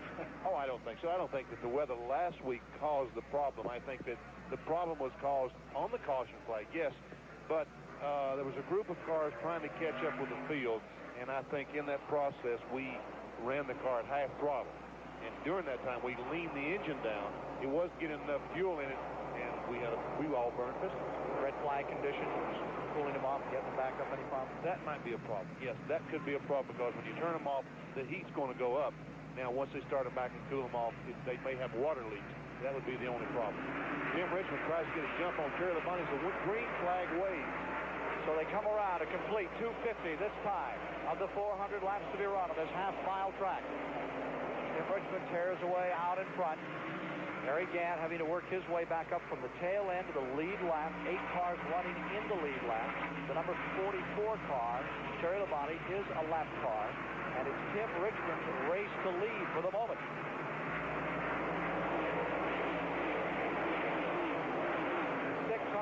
car ground out plus by each of those cars as they streak on across that start-finish line. From the in-car camera, take a look at it. Hustle down into turn number 3. Slide just a little. Bill Parsons in the Skoal car number 17. Down in front of his capacity house. Right behind Harry Gant, the 8th place car. Harry Gant looks like he's having problems. He must maybe got the car sideways or something. He certainly is dropping back. Indeed he is. Gant falling away after that stout run he made earlier. In fact, here's Bill Parsons trying to move around it. And there's something wrong on car number 33. He is way off the pace on his restart. I think the crew motions to the left side. I think he has a flat tire on the left side. Tough break. Wonder if he ran over something out there. Look at the leaders as number 3, Earnhardt, proud, noses his way right underneath Waltrip. No respect for a 2-time Grand National champion. Earnhardt wants this race. Look at him stick that nose in there and go for second place. That car may be beaten and battered. That's a running machine. Number 33, Gant on pit road. Have to go a lap down right here. Right side rubber. And Gant. A lap down. Now Waltrip is faded back. And Bodine is pulling up under Waltrip. Jeff Bodine making a run for 3rd spot. Here's Jeff Bodine at number 5, and Waltrip is falling back a little. There you see Bobby Allison several laps down. Mystery. No mystery about this leader right now. That's Tim Richmond. That car is hockey. Tim Richmond. 3rd here a year ago. Number 27, the maroon and gold car. And number 3, Earnhardt. In that second position, 2 car lengths back, and he seems to get just so much better run into those corners. That number 3 Earnhardt car. He really does, but he's running a little bit higher groove than some of the other cars, and that's one reason that he can go in the turns a little harder than some of the other fellows. Remember, Tim Richmond got that Pontiac from 14th starting position. Tim Richmond started 14th on the day. He is out in front. Meanwhile, a man in second place, number 3 Earnhardt, started 4th, battered down on pit road earlier. Is there and close enough, taking a higher line through turns 1 and 2 as he attempts to chase down Tim Richmond. Laps complete, 2:59 this time by. Remarkable pictures of that bonnet climax to this race. Incredible how, of course, he took and how lucky Tim Richmond was that he didn't nip the back end of that car and destroy his hopes today, and possibly those of Earnhardt, too. That could have been a 4 or 5 car jam session, as Benny Parsons was telling you early. All running together and all running tightly out there. If something happens to a leader like that, often it's a foursome or a quintet that finds themselves in trouble. Exactly right, and they're very fortunate that more than one car was involved in that. Bodine lies 3rd. Now there is that number 3 car. That 3 just seems to glide those corners a little more than 27, which cracks a little harder. You know, Earnhardt all day, the first few laps after a caution lap, hasn't been the dominant force, but he gets better as the tires get hotter, or appears to. Here he is, getting about a 5-car length advantage now. Trying to draw away is Tim Richmond, and this is the first daylight he's had today. And the only one to have a bigger lead was briefly Neil Bonnet, and on a brief occasion back in the first 100 laps, Waltrip had himself about a 12-car length advantage. But that's been it. Yes, it is. Glenn Jarrett has something for us on pit road. Glenn? Okay, we're in Harry Gant's pit. Harry Phelps has been fortunate to the cut tire also. You can see the circle around the tire here. There is a puncture mark. This racetrack tends to have a lot of debris build up on it, and on that restart, Harry must have run over something and cut the tire. Very, very costly happening for him. Dr. Terry Labonte are talking about Waltrip bringing a car 2 years older. I asked Terry Labonte about the number 44 car, that Piedmont car that came in here. I said, this is the same car you ran last year? And he said, quote, yep, same one as last year, and the year before, and the year before, and the year before. A real workhorse, that number 44. It's battered, but it's still out here and still running in 9th position. Terry Labonte chasing Ron Bouchard in number 47. Now, the Bouchard car is 6th overall on the field, Benny. At number 47 of Bouchard. And again, he's the fellow who grew up on the half miles in New England, Thompson, Connecticut. Stafford Springs, knows these courses well. He's having himself a pretty fair day in the BB car. He really is. He and Jeff Bodine ought to be as good as anyone out there today on this type of racetrack. One of the most exciting races I have ever witnessed in my life was at Martinsville, Virginia, between Jeff Bodine and Ron Bouchard. They ran side by side, nose to tail all day long. And they grew up on this kind of racetrack and really know how to get around. We asked Terry Labonte about this Richmond track and how hard a race it was.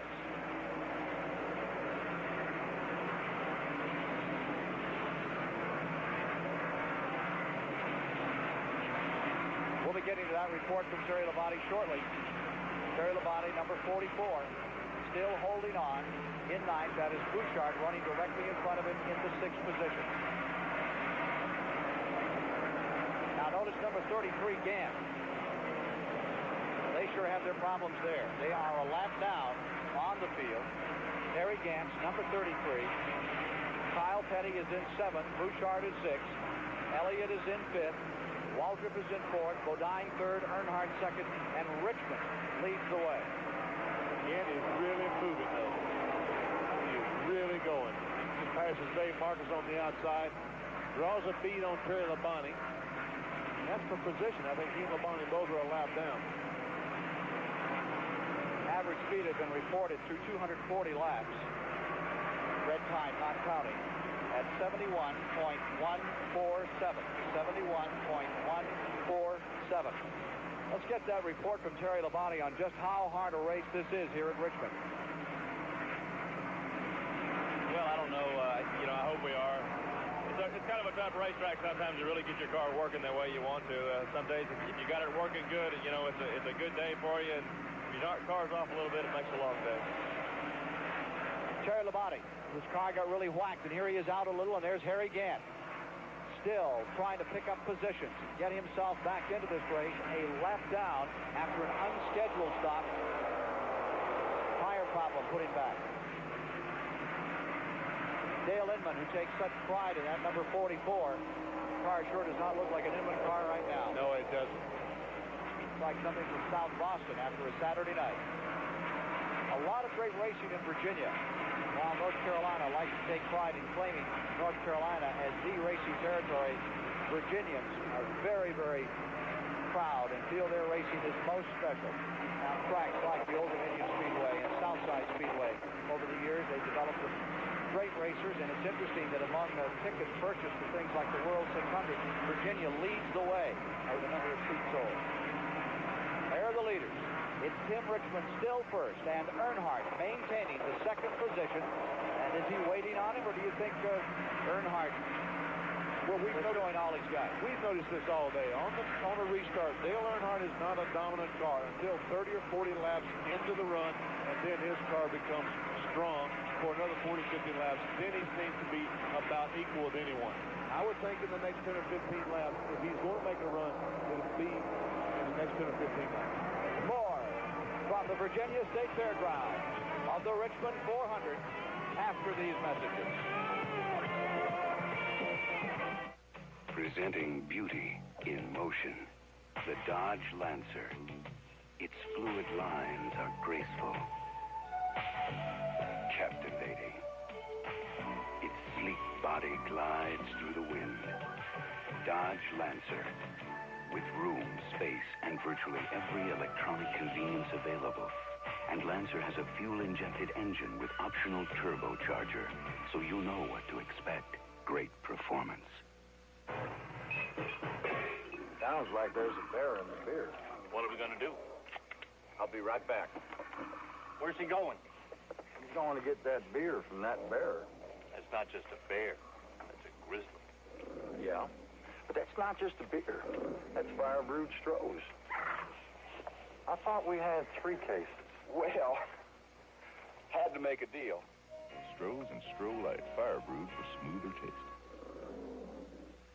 There's more for your life at Sears. If you think you know Sears catalog, wait till you see this. Sears' new spring catalog is hot and cool. Not at all the catalog your mother knew. See what I mean? It's smart, daring, sassy. Yes, it's Sears Catalog. Let the colors splash. We're afraid of nothing, just like you. It's amazing what a touch here and there can do, and Sears Catalog does it. Come on, confess. These are looks you can't resist. And why should you? Sears' new spring catalog is yours for only $4. Get your copy at your Sears store or call our toll-free number. Sears Catalog is so easy to use, you probably will, again and again. Can it be Sears Catalog? Can it be? Believe it. There's more for your life at Sears.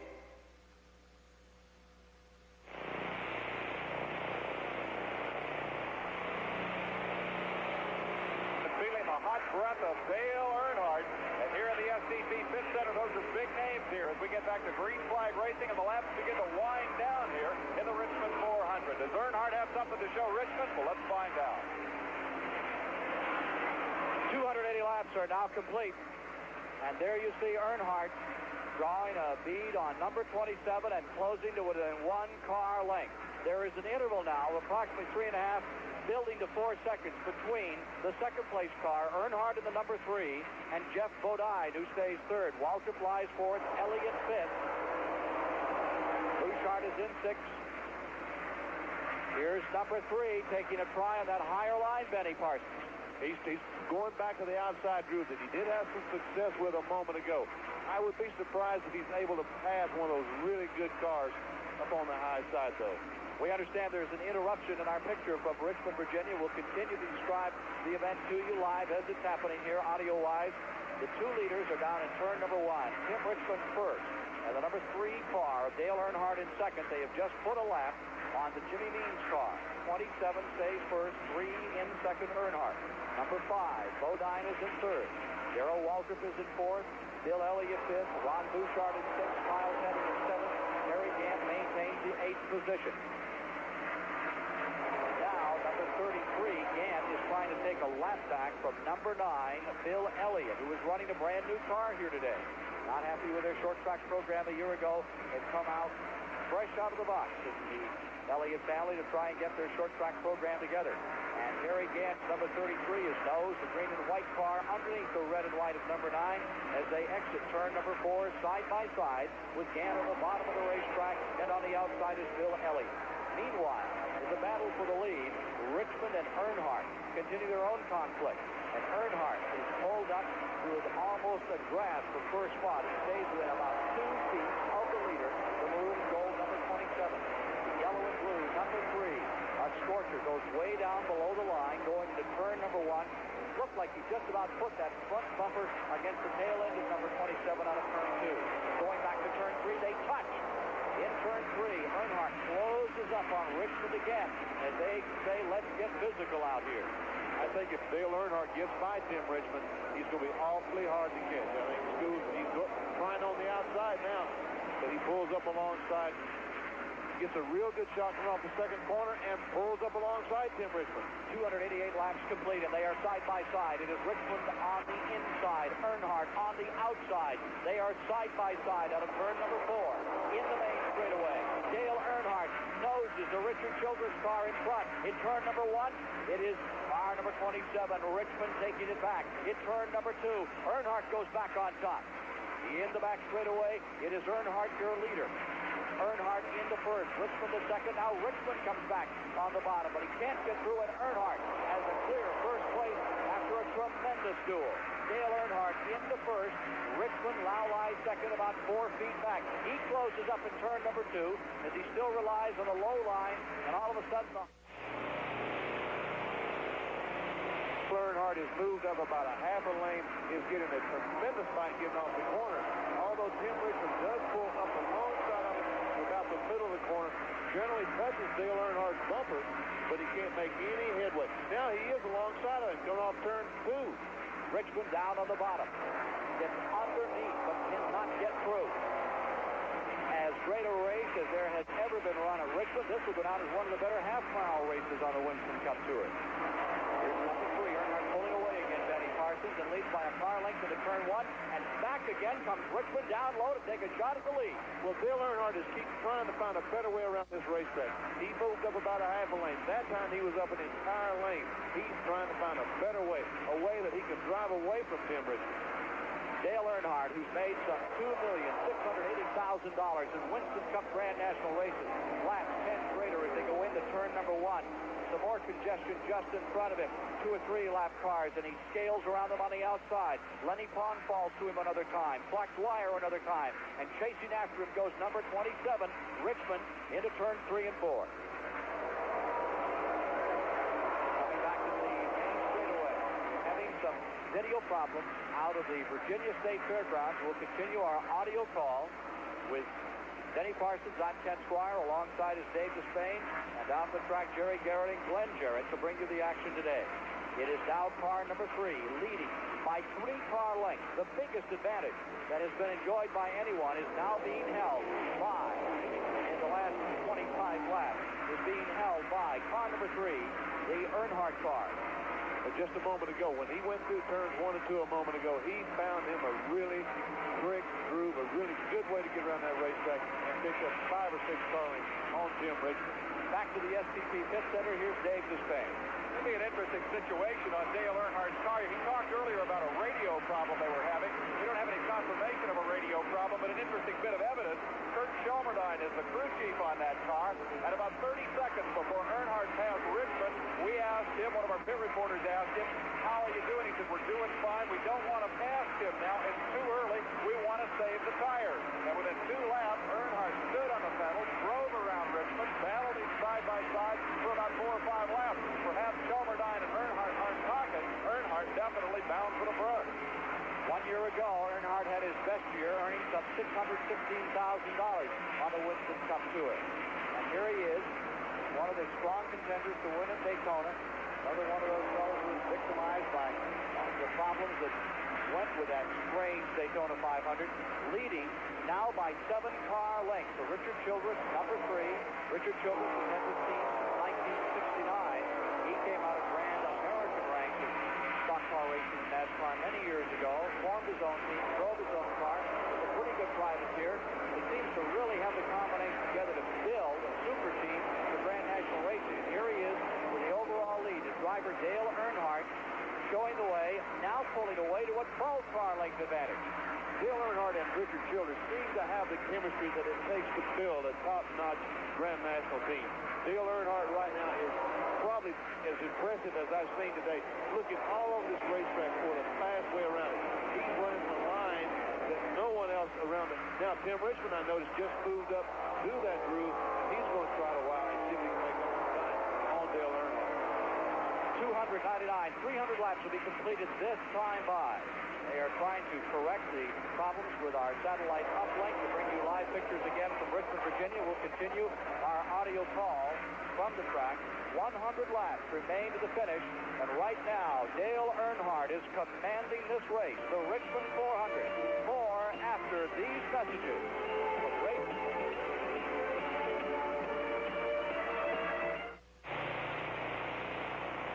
This buzz for everyone in the spotlight before the show begins.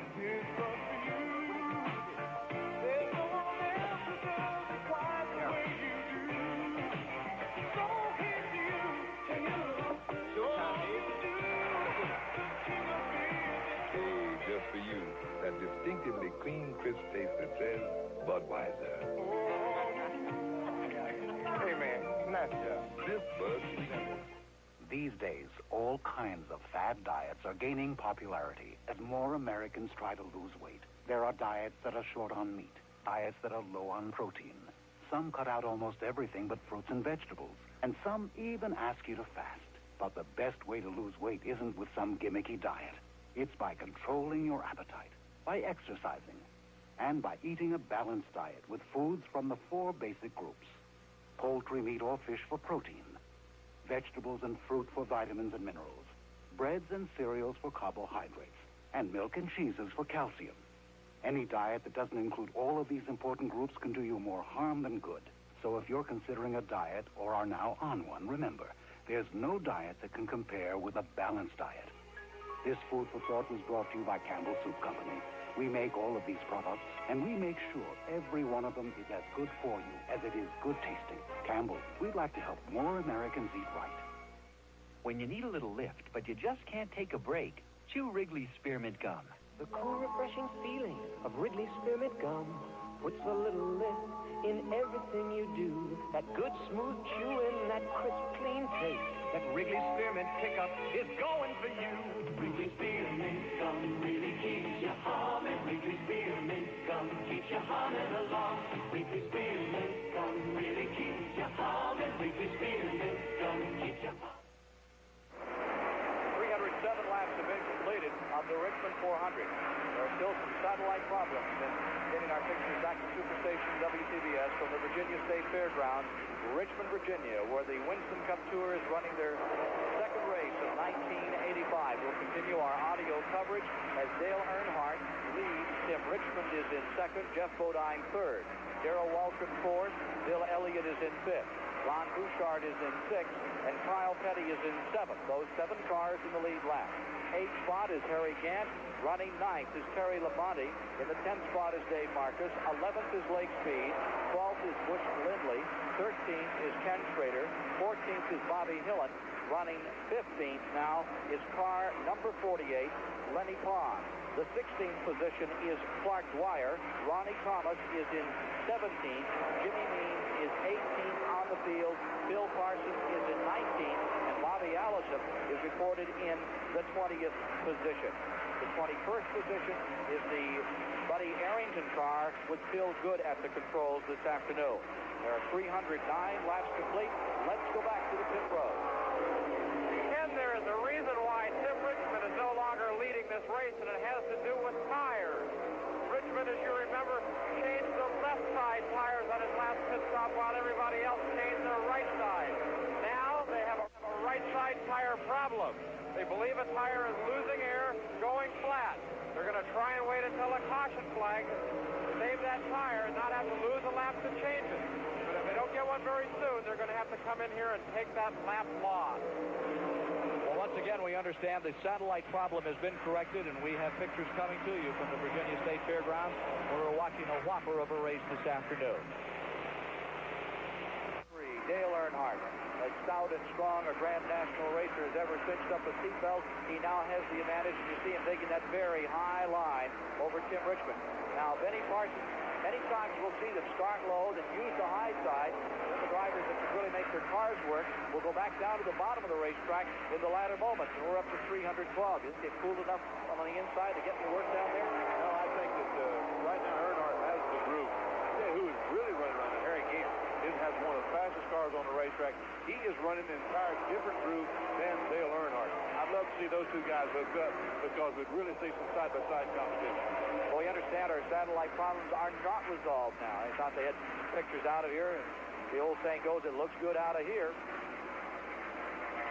But we'll try to bring you this description as it continues here with 313 laps complete. And we're watching number 33, Harry Gant, trying to move underneath the third place man. Jeff Bodine, he tagged it as he came off turn number 2. Butch Lindley's car is back on pit road another time.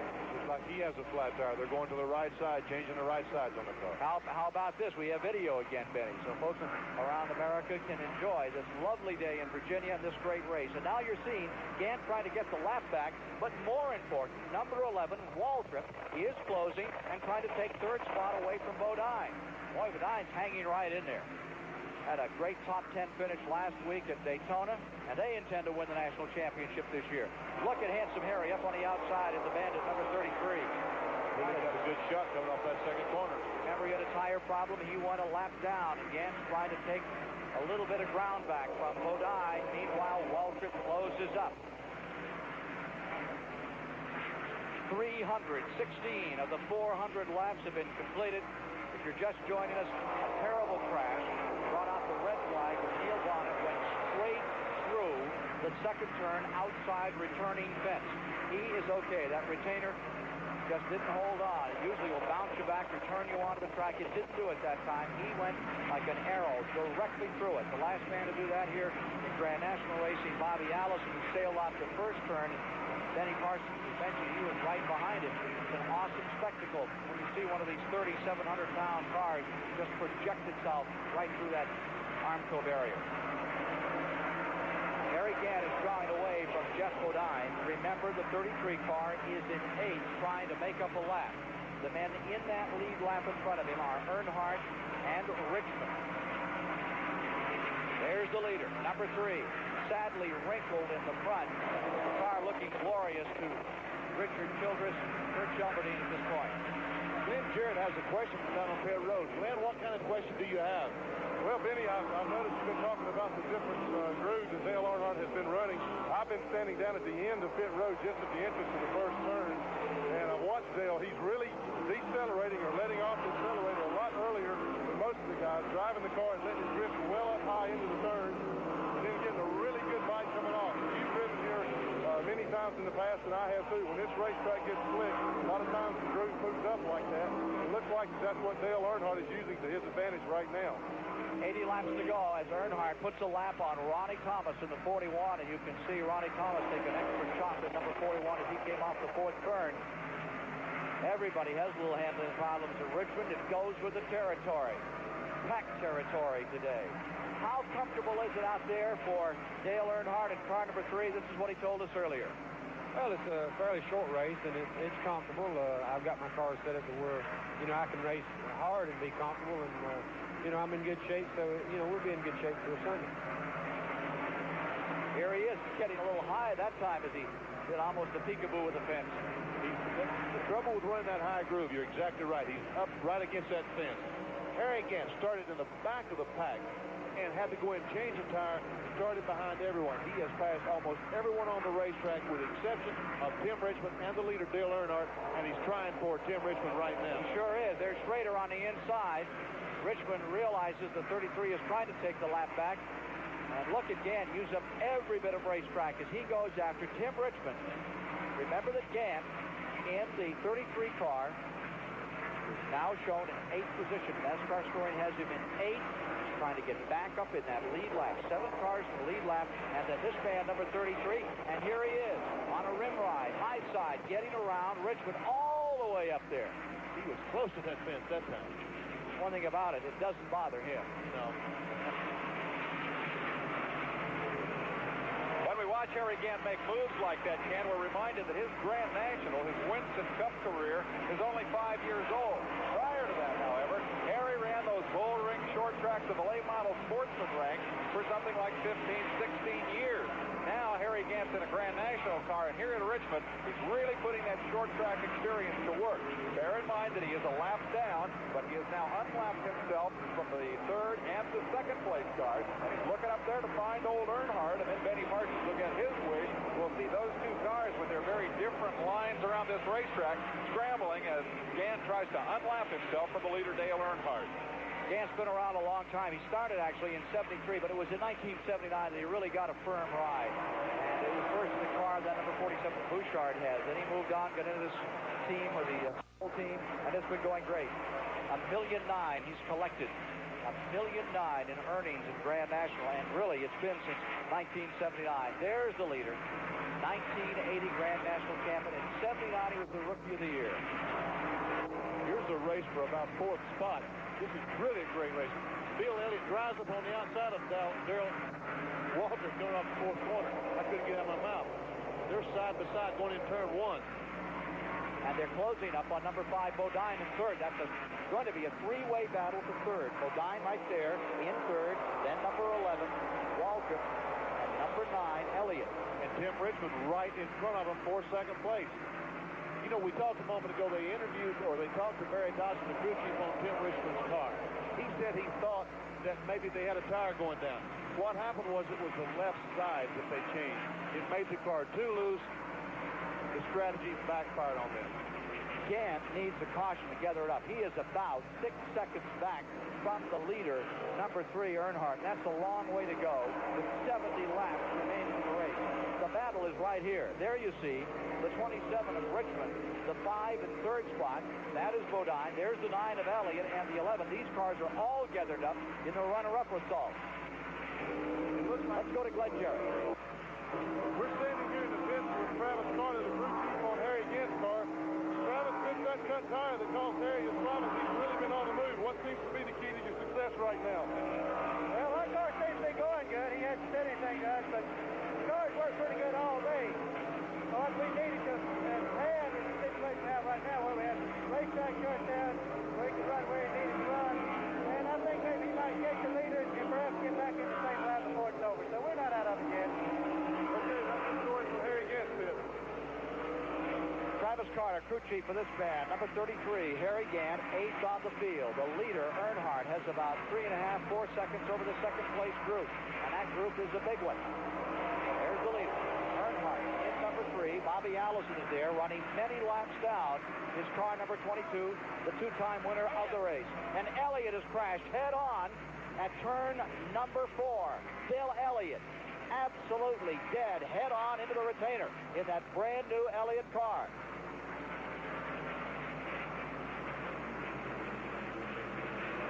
The second top driver to have a serious misfortune today.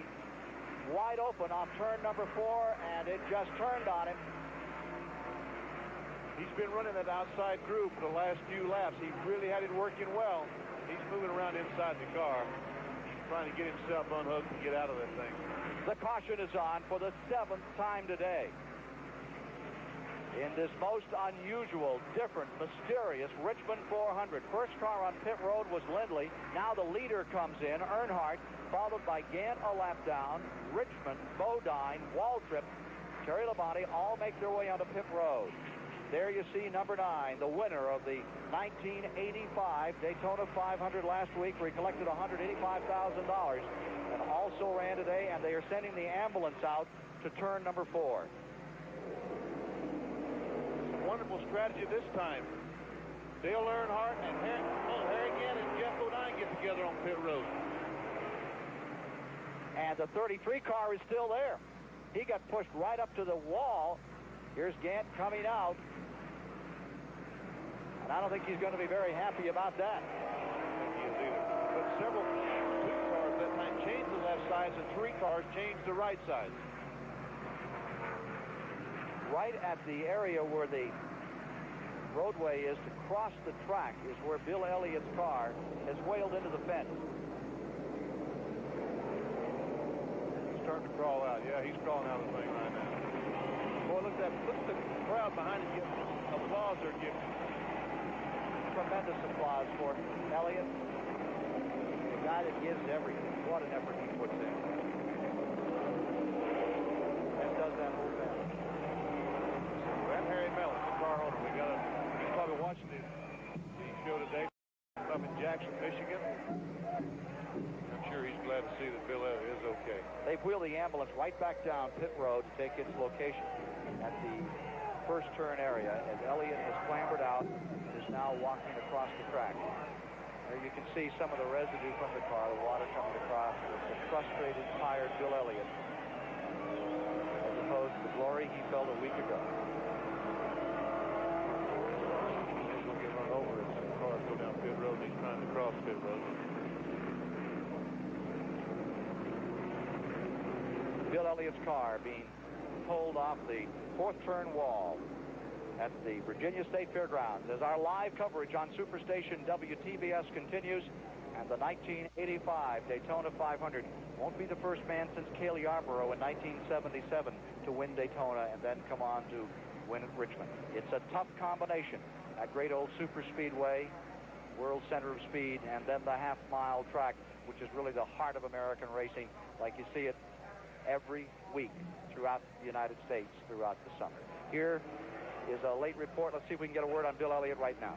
We're standing here in the pits with Bill Elliott. Bill, a tough, grinding crash. What happened there? Evidently cut a tire down. That's all I can say. It just went straight in the wall. Well, it's too bad. It's a tough break. You really had that Ford running well. Are you okay? Yeah, so far I'm okay. All right, thank you. Sorry to see you have tough luck. Just about the moment of impact right there as number 9 came to rest. Elliott's car whomping into the 4th turn wall. 337 laps complete. Sight you don't like to see. A runner like that could be a contender right to the finish. Run so well. Yes. You know, we talked about Tim Richmond a moment ago. It'd be interesting to find out if he, in fact, did have a tire going down. Because if he didn't, when this caution comes out, he was able to go in and change right sides. He now has the new right sides with the best left sides out there. Some of the other cars changed left sides, but they have worn right side tires. I tell you, the strategy of doing this and changing only 2 tires at a time is incredible. Well, as they try to get number 9 off the barrier up here in turn 4, that persistent Jeff Bodine pulled up beside number 27, Tim Richmond. They talked all the way down the back straightaway. Now, Richmond is pulled back into second. Bodine is in third after those pit stops. Dance on the tail end. Benny Parsons, the answer to your question on Tim Richmond's tires, they changed the outside right tires. That's where the leak was. They also checked the inside left tires, and they seem to be okay. So he did, in fact, have a tire going down on the right side. That pit stop scramble, Benny, and the strategy that you talked about has been a key factor here. This is the first time today the rule change has really made the whole crapshoot different, because what these teams would like to have done is changed all 4 tires for a final run to the checkered flag. They're not able to do that, so it becomes an evolutionary question. You've sought all day to find that combination, and maybe, just maybe, Tim Richmond is the man who has it. We'll know in just a few laps. 140 laps when they come around, and 60 remaining at Richmond, Virginia at the fairgrounds this afternoon. Earnhardt is first. Richmond in second after this caution period created when car number 9 bounded into the barrier at turn 4. And now Bodine is going to pit. Jeff Bodine, before they go back under caution, will make one more pit stop. We'll be back for the restart in the final laps of the Richmond 400. Very shortly. Here is Bodine coming in, checking those tires, pulling out a fender. We'll be back in a moment. To race fans everywhere, Old Milwaukee means something great. It means the Old Milwaukee race team, racing at its best. And Old Milwaukee means a great beer. Cold, crisp Old Milwaukee beer and smooth, golden Old Milwaukee Light. And Old Milwaukee Light. Tastes as great as their name. Yeah, it doesn't get any better than this. Tomorrow morning, you'll face a major contributor to most of the illnesses in America.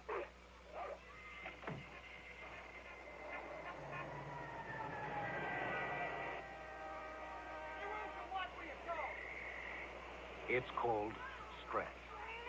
And some medical researchers believe it plays a contributing role in 80% of all ailments. But researchers have also discovered that, among other things, a proper diet and regular exercise can lead to reductions in stress. And by reducing stress, you reduce your chances of becoming ill. So tomorrow, do yourself a favor. Make an effort to get some exercise. And above all, eat right. This Food for Thought was brought to you by Campbell Soup Company. We make all of these products, and we make sure every one of them is as good for you as it is good tasting. Campbell, we'd like to help more Americans eat right. Better add 2 cans of Crisco to that shopping list, girl. 2? Yeah, regular Crisco and butter flavor. But, Mom, why do we need both? Say you're making this buttery cream frosting. Recipe says margarine, but I use butter-flavored Crisco instead. Because butter-flavored Crisco gives anything you bake more buttery taste than margarine. It's made just for cooking. Margarine isn't. Any recipe says margarine, use butter-flavored Crisco instead for more buttery taste.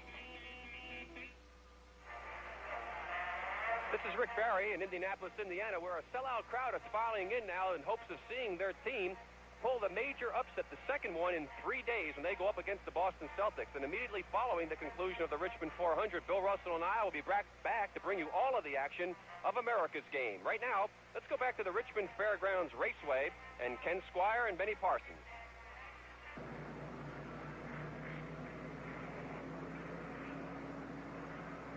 Rick Barry and Bill Russell out in Indiana as we prepare for NBA action later today.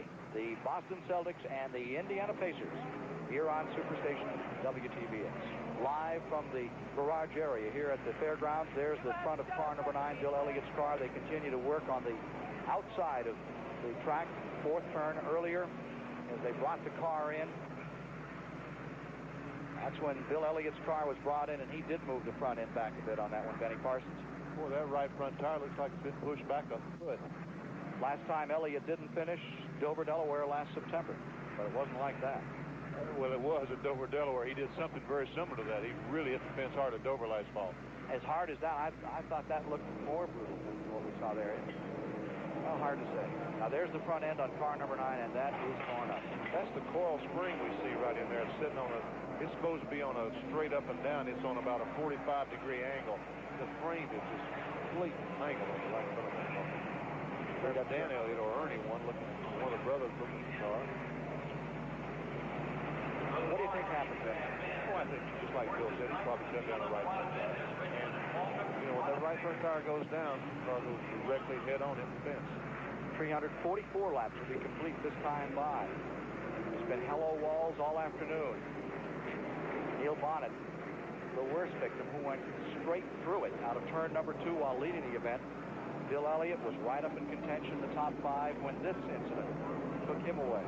Well, as bad as Bill Elliott's is, he probably did not hit the fence quite as hard as Neil Bonnet because he probably was closer to the fence.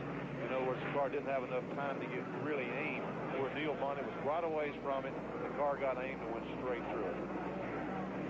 You're going to have one. You want to be as close to the wall as you can, so you can lean on it. If you're down 4 or 5 feet, it'll hook you and really throw you. Now, this fence is one of the older fences. This goes back a few years. Most tracks today have like a concrete barrier. Many tracks today have concrete barrier around it.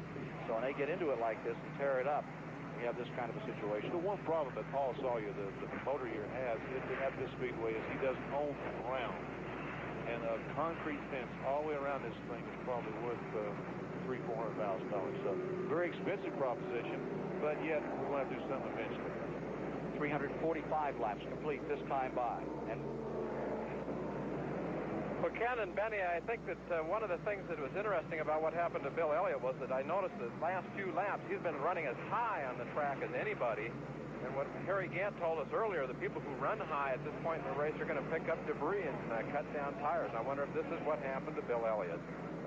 That's a very good point, Jerry Garrett, and I think that's exactly what happened to him. He did get up high, and, Dale Earnhardt is running extremely high, but that's a chance that you take. You get up in that debris. That's where the cars have been throwing the debris all day. You get up there, a tire runs over a piece of metal, you cut it down. Most of the time, you're lucky. You feel the car going down, you come and make an unscheduled pit stop, such as Harry Gant did. Bill Elliott wasn't that fortunate. The right front tire blew, boom, through the fence he went.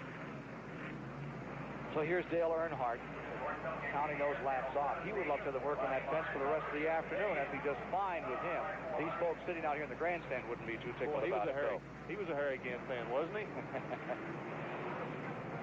Dale Earnhardt, who finished 6th here a year ago, 2nd in 83, 4th in 82, 7th in 81, 5th in 80, right up there all the time, back in 79, had a 13th place finish after he came out and qualified 4th.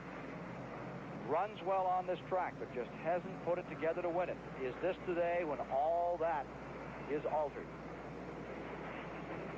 Let's take a look a little further back in the field. Here's one of the new teams, Bobby Hillin Jr. out of Midland, Texas. I believe he's the youngest driver here today. He's got to be. I think he's, what, 20 years old? 20 years old. He and Clark Dwyer.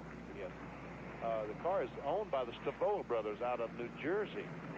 Put a team together. It's down in Harrisburg, North Carolina. They got a lot of people who used to work for me on that team. Ronald Purrier, the engine man, J.C. Elder, the crew chief, Suitcase Jake. Been around for many, many teams. He's the crew chief for young Bobby Hillin, and he is exactly the crew chief that a Bobby Hillin needs. So much knowledge in his head that he can pass on to a younger driver like Bobby Hillin. 13th place runner on the field right now is Bobby Hillin. How about it, Dave Despain? Darrell Waltrip, Ken Squire. Last year he led 365 laps of this race, and you recall they ran out of tires. Under the old rules, they could change as many as they want, as often as they wanted all day long, and Waltrip used up every tire they had here and lost the race on account of it. Well, now they haven't used very many tires on Waltrip's car. Junior Johnson, the master short track builder, says The setup is okay, but he says we could sure use a new set of lefts. They can't change them because of the rule. They've already changed their 2 tires under this yellow flag stop. He feels that a lot of people could use lefts for what is now boiling down to about a 40-lap run, it looks like, for the checkered flag here. In my mind, the key question is these 2 guys. Richmond has had the good tire setup all day. Earnhardt, the leader, has been fighting the tires ever since he had that early incident and they had to make the change, and there was the question about that right front. But he's scrambled his way back. Now, it's all going to come down to one roll of the dice at the end of the race. Who's got the line? Who's got the combination? And perhaps most importantly, who's got the tires? Lap to go, and they'll be back under green. A lap remaining.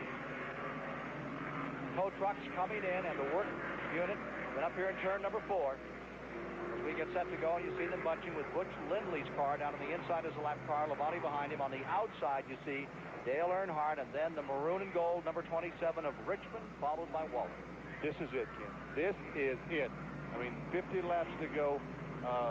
No more caution flags, hopefully. And whoever has the best setup right now, who has used the best strategy, is going to win. Quick report from Jerry Garrett.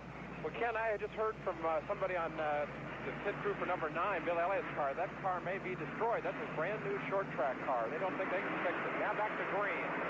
Indeed, 349 laps in the book, 51 to go as they hook and haul down into turn number 1 with number 3, Earnhardt out in front. Let's see what Richmond has to show right now. And Waltrip is back there in third, trying to move around the lap car of Butch Lindley, which he does as they go into turn 3. Waltrip moving in. Look at Richmond come right up. Richmond, I think, has got a good combination going right now. Running fourth overall in the field is number 47, Bouchard. Ron Bouchard is still very much in the race, as is Kyle Petty. Kyle in for a great day in that Wood Brothers car, and the Wood Brothers out on short track. That's something to see. Number 7, Kyle Petty, maintaining 5th position for the lead. Earnhardt pressures on him as number 27. Tim Richmond settles down and takes him in the first turn. Even on a half mile, they sure do get it on. Back straightaway, drawing away, taking a breath.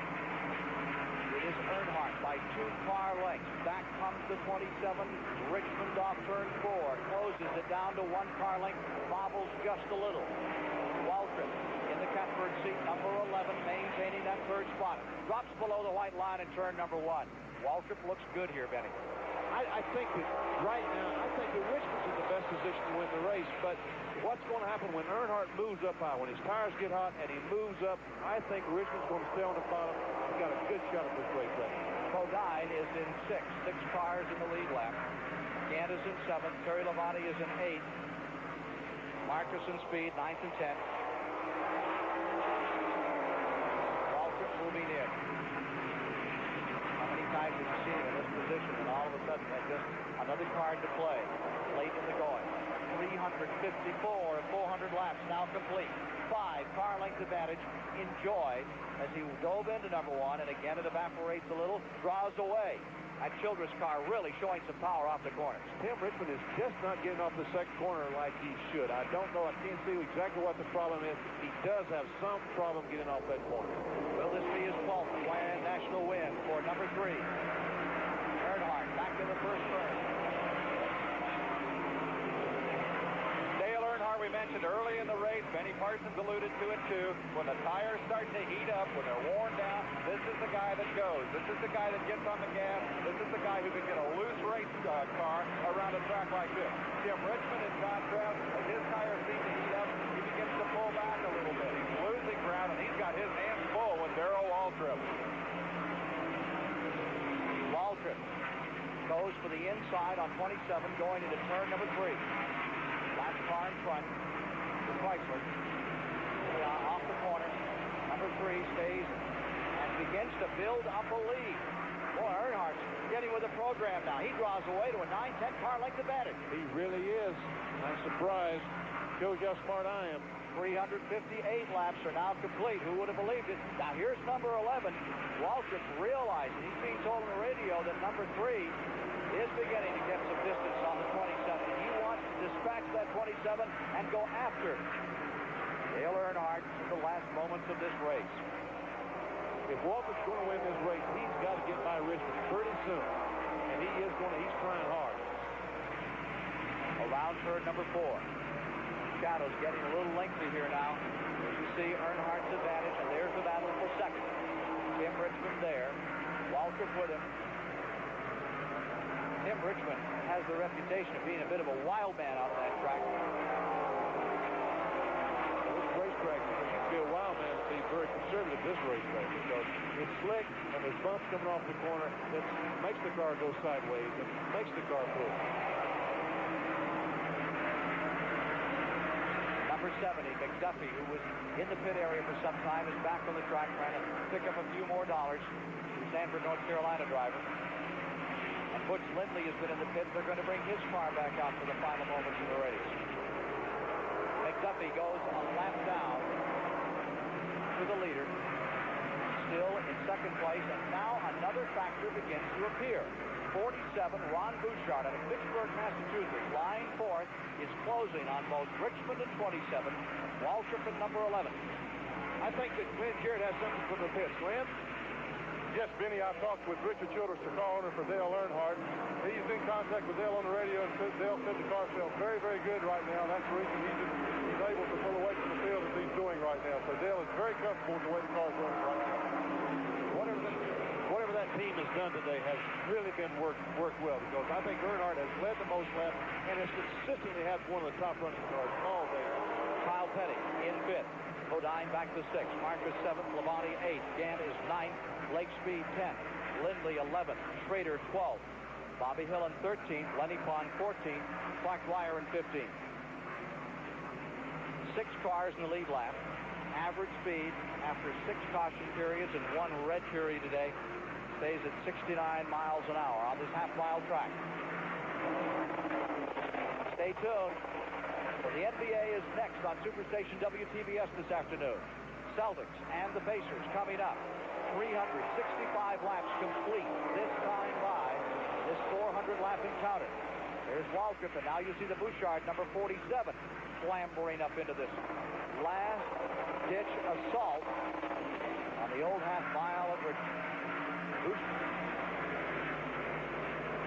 The crew chief for number 47 is Wayne Baumgartner. He's manning the crew for Ron Bouchard, who's currently running in 4th spot and closing right up on that 2nd and 3rd place battle. Wayne must not be talking to his driver, because Wayne says, we can't make a run at him. We've got too much sway bar on the car, a suspension reference. He says the car is pushing real bad, and there's no way we can make a run at it. He obviously didn't tell Ronnie Bouchard, because push and all, Bouchard has charged right up there and made that a 3-car race for 2nd place. Flyer bangs into the wall. Number 3, the number 64 car, Clark Dwyer, snags the wall at the 3rd turn. Caution is out. That's the 8th caution of the day. 367 laps complete, 33 to go. This ought to bunch him up for one last time with 6 cars in the lead lap. Seldom do you see a half-mile race with this many strong contenders still there. And Bouchard in the 47. Let's see who's going to be the gambler. If they'll all come in now. Indeed. And Clark Dwyer pulled across pit road right in front of him. Almost blocked pit road. Richmond scoots out into the lead. Boy, this is a battle of pit. This is a battle of pit crews. The guy that gets out in front just might be the winner. Waltrip's car is on pit road. Bodine is there. Waltrip is changing lefts. Earnhardt is changing rights. Bodine is changing lefts. Richmond stays on the track in first. Waltrip and Richmond stayed on the racetrack. More strategy. Think he wants to gamble those tires home? Doesn't look like he's going to drop in. I believe Barry Dodson told him to stay out there. 75 Lake Speed pits. 10th place car is in. 368 complete. 32 to go. A lot of fellows holding a lot of cards in this play.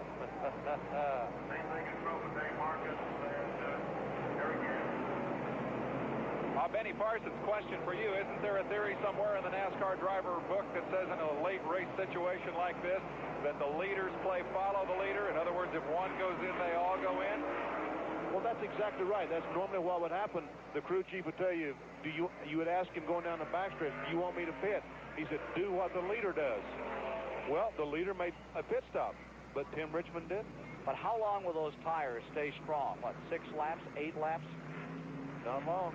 I'm afraid not long enough, but you know, they're rolling the dice. But that's what the tire rule does, and that's what we talked about at the top of the show. Strategy. This is a perfect example of it. We have one car that stayed on the racetrack, 2 cars that changed right side, and 2 cars that changed left side. $262,000 at stake. Who's going to take the pot? Going to find out very shortly. 370 laps complete next time, 5:30 remaining in the event. Tim Richmond electing not to pit before this record crowd gathered on a golden day in Virginia. Second place man after the pit stops has taken place is Earnhardt. Earnhardt second. Waltrip third. Bodine fourth. Bouchard fifth. Kyle Petty in sixth. 6 cars in the lead lap. And next week they have competition just like this at Rockingham, a 1-mile racetrack. We'll be back with more, the finale of the Richmond 400 after these messages. Can you believe it? JT with an $18 million contract? Sure is a long way from the playground. Think he still drinks Strohs? Yeah! Hey, guys. JT, man! Richard. Timothy. Oh, man! This is all right. Glad he didn't forget his friend. Oh, it's Stroh. Where is the Stroh? Out by the pool. The pool? Strohs and Stroh Light. Now that's a cooler.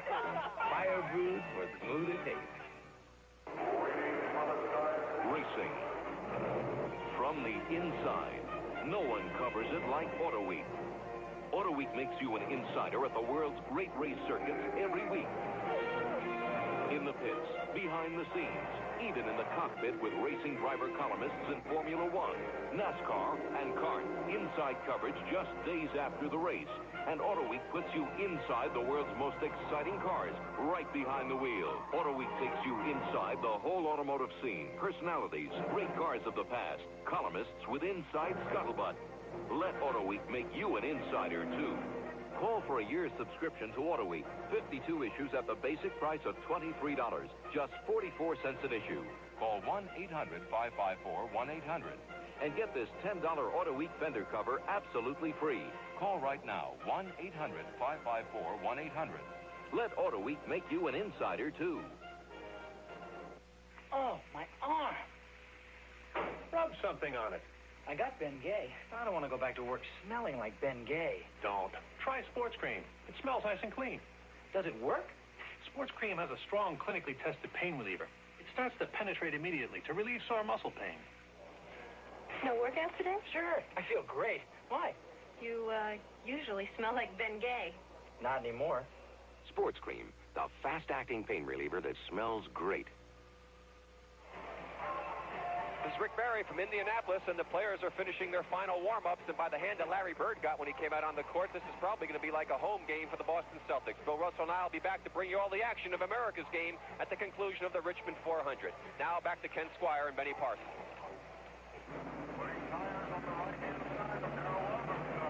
We are back under caution at Richmond, Virginia. Darrell Waltrip is in the pits, and the reason is car number 47 that just spun up in turn number 3.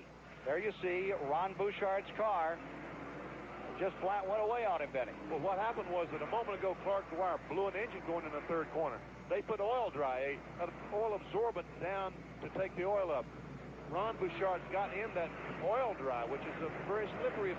If there's a bunch of it there, he got in that in the right rear tire and lost the car, but luckily did not hit anything and didn't even lose a lap. 373 laps complete. Bouchard is fitted back on the track, and still Richmond gambles on winning this race without that final stop for tires. Tim Richmond out of Ashland, Ohio, leading the event. There you see Kyle Petty running just in front of Bouchard now. Kyle Petty in fifth as they bunch him up and get set on a restart. 71 will be on the inside. Dave Marcus, lap or 2 down, and right behind him is Harry Gant, and Gant really wants to get back in that lead lap and gamble on one more flag. On the outside, Tim Richmond. Tim Richmond in first. Earnhardt second. Bodine in third. You saw Waltrip quickly come in. Let's go quickly to Jerry Garrett. Well, we just asked Richard Childress, the crew chief for Dale Earnhardt, whether it was smart or dumb that Richmond stayed out on used tires. He said, time will tell. We think it was dumb because we go a lot faster on new tires than he can on old ones. 25 laps to go. Pace car is coming in, down for the finish at Richmond. Here they come, clambering out of turn number 4. Flag comes on. Kyle Petty has a right front tire flat. He's in the pits. Bad break for Kyle Petty. Here he comes, down on pit road. Right front tire down after this extraordinary run that he had made. Up in front. Richmond in first. Earnhardt in second. Gant on the outside, trying to get that lap back. 71 Marcus stays just in front of him. Bodine is third. Waltrip from fourth. 377 to 400 complete. Battle for the lead. Richmond and Earnhardt. How about that one, Benny? Darrell Waltrip and Jeff Bodine almost got together coming off this second corner. Darrell Waltrip now has 4 fresh tires. Car number 7 comes back on the track. Kyle Petty is back on the track, and I thought he was dragging a piece of metal on the right front side of the car as he came on. Leaders, 27 and 3. In-car camera from the Skoal car number 17. There's the field, thundering around this half-mile track late in the afternoon. Another car spinning, and it is the camera car, number 17. Bill Parsons looping in the identical spot that first we saw Clark Dwyer had come. Go on, stay on the track. Go on. You hear the crew telling you to bring that car around. Change the front end on it a little. 380 laps complete, 20 to go. Now is somebody going to make a pit stop and change the tires again? Well, so far the luck is held with number 27 Tim Richmond. Now this is what the rule was made for. We have seen in the last few laps what the rule was made for. Because under the old rule, the existing rule before today, on these caution flags, each team would have put on 4 fresh tires. Now, they gamble on 2 tires, and that's the reason they did it, because they're trying to save these teams some money. Bud Moore said it would save him about $45,000, the cost of a car. Exactly right. In 1 year. Tim Richmond has gambled on staying out there with hot tires. He would otherwise have pitted and changed about 8 tires in the last 20, 30 laps. Well, it was car number 17, the Skoal car, with Bill Parsons that spun. And let's look at it from inside the car as he went down in that area where they were having some real problems. Turn number 3. He just loses it going in the third corner. Around he goes. When we see all that smoke, he stands on the accelerator trying to get it to do a 360 and get going the other direction, but it didn't work. He backed it in the fence. Now they tell me we're going to be able to. He goes to the pits right now. We're going to get you right back. He is back in. This is a live picture now. We watch car number 17 come back on pit road. Laps 381 of 400 complete. 381 complete. Richmond gambling on tires that are a bit more used than others. Stays in first. Earnhardt stays in second. Then a couple of lap cars will drop on the inside. Harry Gant being one of them. Dave Marcus the other, and Gant, of course, praying that he could get out in front of the 27, the inside shot, get one more caution and come around to fight with him before the end of the race. The third place car is number 5, Bodine, and then comes number 11, Waltrip. This is what it looks like from inside the car. He's steering the thing. Their car went by on the inside. Oh, we hit the fence. The little joke was when we backed in the fence. Not hard. And the car comes to a rest. I feel like an absolute idiot.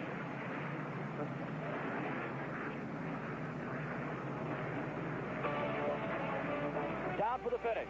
382 now complete here at the Virginia Fairgrounds. From the Skoal helicopter, these pictures back in a moment. Presenting beauty in motion.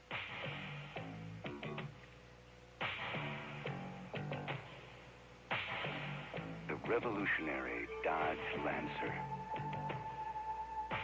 Its fluid lines are graceful.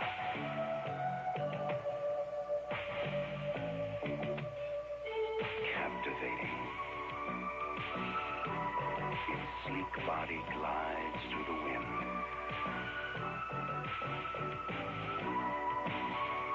Lancer's entrances and exits are unbelievable.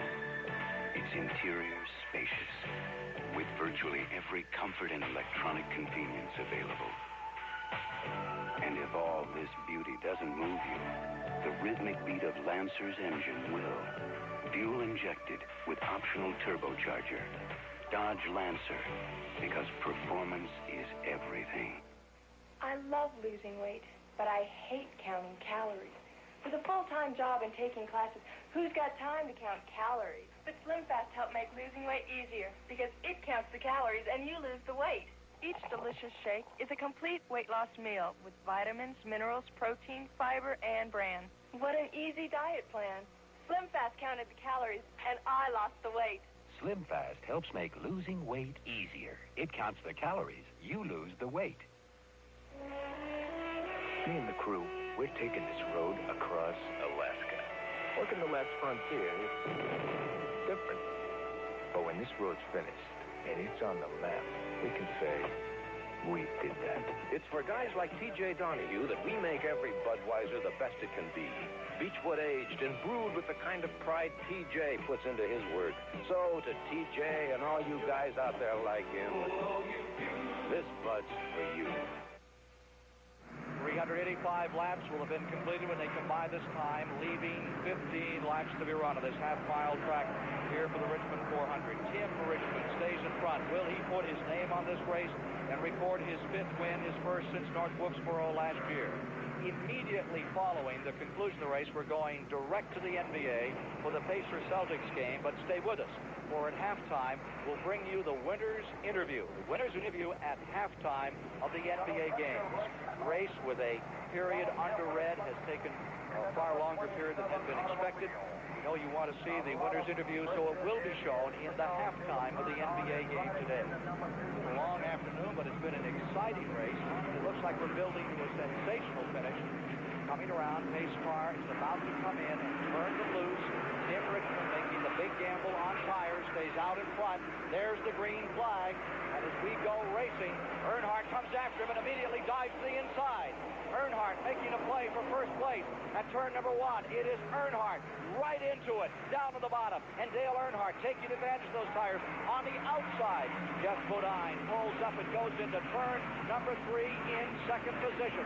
Wild racing further back in the pack. I think Richmond has a flat tire. As a matter of fact, I'm sure he's got some kind of problem.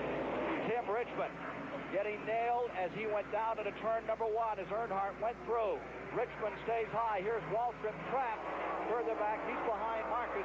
Laps running down. The leader is Earnhardt. In second spot, Bodine. And it could be decided between these two. 387 complete. Back onto pit road. Phil Parsons. Richmond stays on the track. Back straightaway. Earnhardt, who just threw that car onto the bottom of the racetrack, leaned on Richmond in front, is now your leader. With Jeff Bodine in second, 2 car lengths back. Here they are at turn number 1. Next time by, there'll be 10 laps to go. There's Tim Richmond. He's way off the pace. Way off the pace. Falling back. The man who would let it, Bobby Allison, taking a lap back from him. The crew looks like they're getting ready on pit road. I would expect him to come in from pits. Yes, he's coming. He's coming down pit road. Here is Glenn Jarrett on pit road. Okay, Tim Richmond is in the pits now for a stop. You can see he does have a flat tire. It looks like the right front tire has gone flat. He must have cut it on that racetrack. Tough break for Tim Richmond. Problems as they try to get out, but it's academic. Tim Richmond, as far as his winning this race, it's all over. It's up in front between Earnhardt and Bodine. And Bodine, who has waited out the afternoon, is now within striking distance. This time by 392 laps complete, 8 laps to go. And Darrell Waltrip's coming. He's getting on the pack. He's only a few. He's got the freshest tires out there, and he's not that far back. Well, he's 10 car lengths back, and with 7 laps to go this time, a going to be hard, as you can see the interval there on this half mile. Here they are off turn number 4. Bodine likes this size track. Let's see what he's going to do with it. He may be saving it up for one more. Scott off the bow. Here he is, number 5, Bodine. Ready to draw that straight shot, go in to take number 3. Maybe an inside move in 1. Maybe he'll try the outside. Here they are off turn number 4. Bodine is getting the car just a little bit out of shape getting off the 4th corner. Benny, you're right. Look at Waltrip in the 11. Close right up in there. He's right there. He's only 5 car lengths behind right now, Ken. There will be 5 laps remaining. This time by Waltrip. Nose is down into turn number 3 as he closes up on those 2 leaders. But it's a long way to go to first overtake and then overhaul. Anybody can win this thing right now. There's 3 cars and either of them could win it. Back in turn number 1 through 2. Bodine looks like he can hold a tighter line off the first and second turn. Back straightaway into 3. Bodine looks to the inside. 4 laps to go. This time by. Earnhardt stays first. Bodine, who won 3 half-mile races, inches in. He tried it in. He started to go inside. The advantage that Earnhardt's got right now is that when Waltrip gets up there, hopefully he will start racing with Bodine and give him some leeway. Here they are off turn number 4. And now it is show and tell. Into the first turn. The 4 up-packed house has seen a great race. Earnhardt trying to hold on for the victory. 398 complete this time by. Number 90 tags the wall up in turn number 3. Kenny Schrader comes across. No caution on the track. No yellow out. Schrader tagged the wall in 3. He pulls on pit road. The leaders go back into the first and second turn. 2 more circulations and it's over for $262,000. Working that steering wheel. Car number 3. Dale Earnhardt stays in front. Here he is coming around. White flag is about to appear.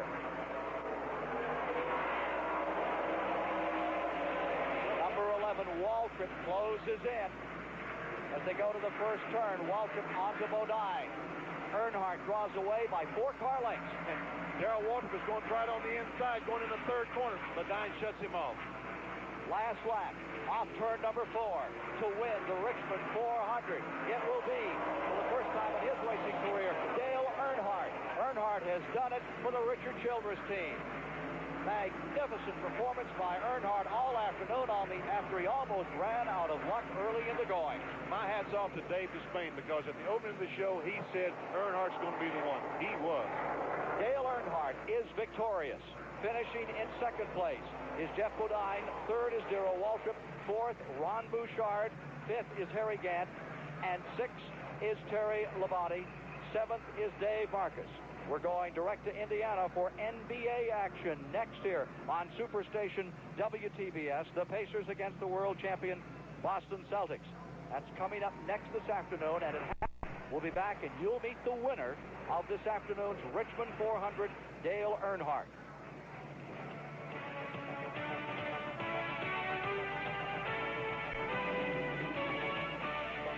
Promotional consideration and production be paid by STP Corporation, makers of Son of a Gun Cleaner, on the track and on the street. Depend on STP proven performance. STP, your car care company. And by Skoal Bandit, individual portions of wintergreen flavored tobacco in neat pre-moistened pouches. With Skoal Bandit, you take a pouch instead of a puff. And the Hanover House Best Western 24-hour restaurant buffet, Suzanne's Lounge. I-95 at Atlee Elmont exit, 10 minutes north of Richmond, Virginia, 10 minutes from Kings Dominion.